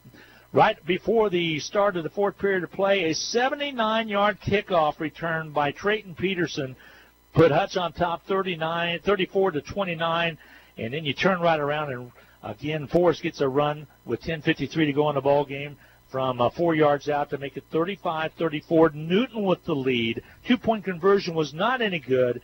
And then McEwen with a 25-yard romp to make it 40-35. Hutch didn't look back after that. Hutchinson was able to get another big run, 27-yard one by McEwen, and then also a pass to Peterson from 15 yards out for the final 46-41. What a ball game, Dan Nacarado. Is just outstanding. Mike Vernon's already up in the booth, but Scott Yennis picks up his 200th win as the defensive coordinator. Congratulations to him. What else do you have by way of numbers? Way to go, Coach Yennis. We're all happy for you. Newton actually gained quite a few more yards tonight than the Hutchinson Salthawks. The Newton Railers ran 63 offensive plays tonight and gained 497 yards of offense. Newton quarterback Ben Schmidt, he was pretty impressive, 23 out of 34, threw 3 touchdown passes, 369 yards. But for Hutchinson, 240 yards carrying the football. Alec McEwen, 30 carries, 240 yards, 3 touchdowns. And Jack Hover with the big fumble recovery for a touchdown at the end of the second quarter. And Trey Peterson with the big 71-yard kickoff return for a touchdown at the end of the third quarter. And even though Newton gained 497 yards compared to only 380 for Hutchinson, it's a big win for the Saltdogs. No doubt about that. That's going to wrap up your Medicine Shop post-game caps. Are brought to you Little White Castle at 14th and Main. Rich Stone said, hey, we still have flu shots, don't have the heavy duty. If you're wanting the heavy duty, if you're 65 and over, you should get that HD and give them a call if you wish to see when they're going to get it in, and they'll take care of you. Also, if you're 65 or older, you seniors, get in there and get your medications put into the computer, see what's the best program in Kansas for you. That is the Medicine Shop post-game cap, so it's a happy one. We'll get set for the Medicine Shop Coaches Show coming your way in just a little bit. Again, your final 46-41. Hutchinson a winner over Newton. They'll take on Bishop Carroll next week. We'll be back with more right after this. You've been listening to Hutchinson Saltbox Sports on BW Radio. Our broadcast was brought to you in part by Ashcraft Pharmacy, the Insurance Group, Pools Plus, and the Hutch CC Business Office. Saltbox Sports is also brought to you by the Saltbox Boosters, Portfolio Recovery Associates, Apple Lane Animal Hospital, Edward Jones Financial Advisor, William Thacker, and the Hutchinson Clinic. Stay tuned. Our Coaches Show is next on BW Radio. It's time for the Coaches Show on BW Radio. A look back at tonight's game and a peek into the next action. The Coaches Show brought to you by the Medicine Shop. Our chat with head coach is next after this timeout on KWBW. The Medicine Shop. When you drop your prescriptions off, the personal care you'll find there will make you feel all better. The meds you need delivered with speed, the lowest prices guaranteed. Get your prescriptions with no hassle at 14th and Main at the Little White Castle. You'll feel all better at the Medicine Shop. Welcome back again. Joining me now is Mike Vernon, the head coach of Hutchinson High School Salt Hawk football, and what a game, Mike. 5-point win. Nobody could make a 2-point conversion. Gutsy play by the defense. Harbor came up with a big fumble recovery to give you a halftime lead, and then you came back, and it was just back and forth football all the way through that third and fourth quarter. And then what a job by McEwen to stretch. We thought he had the first down by more. They marked it differently than what we interpreted it, but still they stretched the chains. And what's funny about that, these fields are perfect. They stretch the chains, and we get the first down, and we play it out from there. What a game. Yeah, we made some plays when we needed to, and, I'm just excited for the boys. They work so hard, and they've done so many things, and, I'm like a broken record here, but that's what it is. And I'm just so happy. Jack Hopper getting another touchdown. I mean, we said, your guys are going to have to make some plays, and they did make some plays when they needed to. What adjustments did you make at halftime? Because it really made a difference in our running. They were keying on McEwen, of course. They're going to do that. He's an outstanding back. He's had a tremendous year, an all-state year for him, and they knew they were queuing on him. What adjustments did you make in the blocking up front? We were doing zone dive, so we were trying to sneak our fullback inside their defensive end while they were crashing down. So we just went with inside veer. And that really opened up some things, and then it put that backer into a bad position, and then we pitched off of them. But that's basically what happened. Got a little 12 and 13 going, and that loosened them up. Also got Miles in the run game with a little speed option, and it ended up working out, and we got them a little bit off kilter, and the rest is history. Trayton Peterson with a big night. He scored that 45-yard touchdown pass. A similar play to the other day as Miles rolls to his right, plants that right foot, and just lets it sling and gets it down there. Peterson made a nice adjustment on the ball and was able to take it in for 6. And then you turn around, he gets a 79-yard kickoff return after Newton had taken the lead at 29-28. What a job done by Trey Peterson. Yeah, he's a great kid, too, and just so glad that we got him out this year, and great athlete. He takes everything so serious, and, I just love him. And, he wants to perfect his craft, and, he made plays. He made big plays when his number got called. You look at a game like this, and you say, well, hey, who makes the least turnovers? And Newton made a big one as they fumbled the ball when they had it at their own 32-yard line, and we were able to take advantage of that. Got that first down when we needed to, but that was a huge play in the ball game and late in the fourth quarter. Turned your defense loose, and your offense then was able to milk some time and come out with a victory. Yeah, I mean, we wanted to be honest there. Like, we got that fumble, and then I think we scored on the next play. Mm-hmm. I think you did too. We were wanting to take some time off, and we popped. You did a 27-yard run by McEwen on first and 10. But I couldn't see the fumble too well. It looked like one of their guys, one of their offensive linemen maybe got hit in the backfield there, and they hit him, and the running back wasn't expecting him there, and I guess he just lost the ball there, obviously. But I didn't get to see it because it was on the other side. Well, they came back, and we did get that quick score to go up 46-35, up by 11. And then you turn around, and Maxwell got the touchdown to pull it within the final at 46-41. That kid's so good. They are a good team. So that's a good 2-7 team out there that are huddled up in the south end zone right now. And Hutchinson is a good 8-1 team and gets set to take on Bishop Carroll. We're going to take a break, come back, and talk about that ball game next week as Hutchinson advances in the playoffs for 2020. They'll take on the Bishop Carroll team coming in here to Gowan Stadium next Friday night, right here at 7 o'clock with the kickoff. We'll be right back. Welcome to the Hutchinson Medicine Shop. With the emergence of big business, not only in pharmacy, but all industries, the Medicine Shop is proud to be a thriving local business in Hutchinson. We're so thankful to our customers in Hutchinson, Reno County, and Central Kansas for your support. In turn, we're proud to be a major sponsor of the Hutch High Salt Hawks, as well as other area high schools, the Blue Dragons, Chiefs, Royals, Jayhawks, and Wildcats. You support us, and the Hutchinson Medicine Shop supports local sports. Hi, everybody. Welcome back. Coach Mike Vernon after a nice win, 46-41 over the Newton Railers. We get set to take on Bishop Carroll, which yesterday the announcement was made that Valley Center would have to forfeit their game, and Bishop Carroll gets the forfeit. Now they'll match up against the Salt Hawks this coming Friday night. And, hey, you got to play them sometime. Let's get it going as we take on Bishop Carroll in the bottom part of that bracket. It could be exciting here at Gowan Stadium next Friday.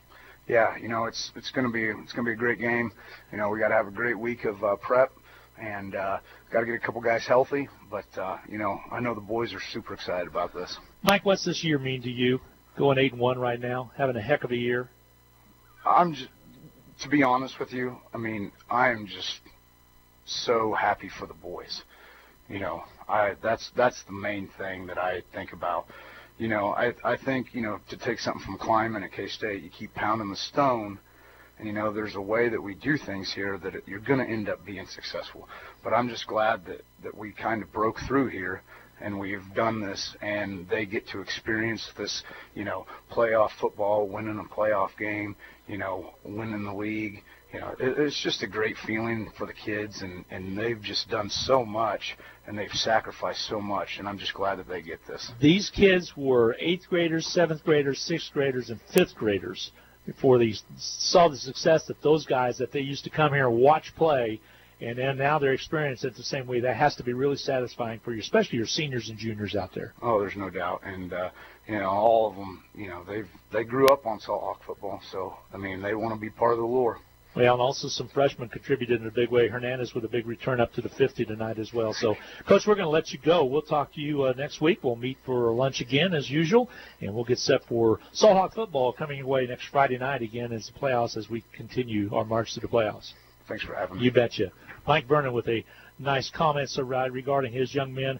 And, again, this is the first time that they've been able to experience true success, and it's all coming to fruition here in 2020, going 8-1 right now and getting set to take on Bishop Carroll next week. One more time out, Dan, and I'll come and wrap things up right after this.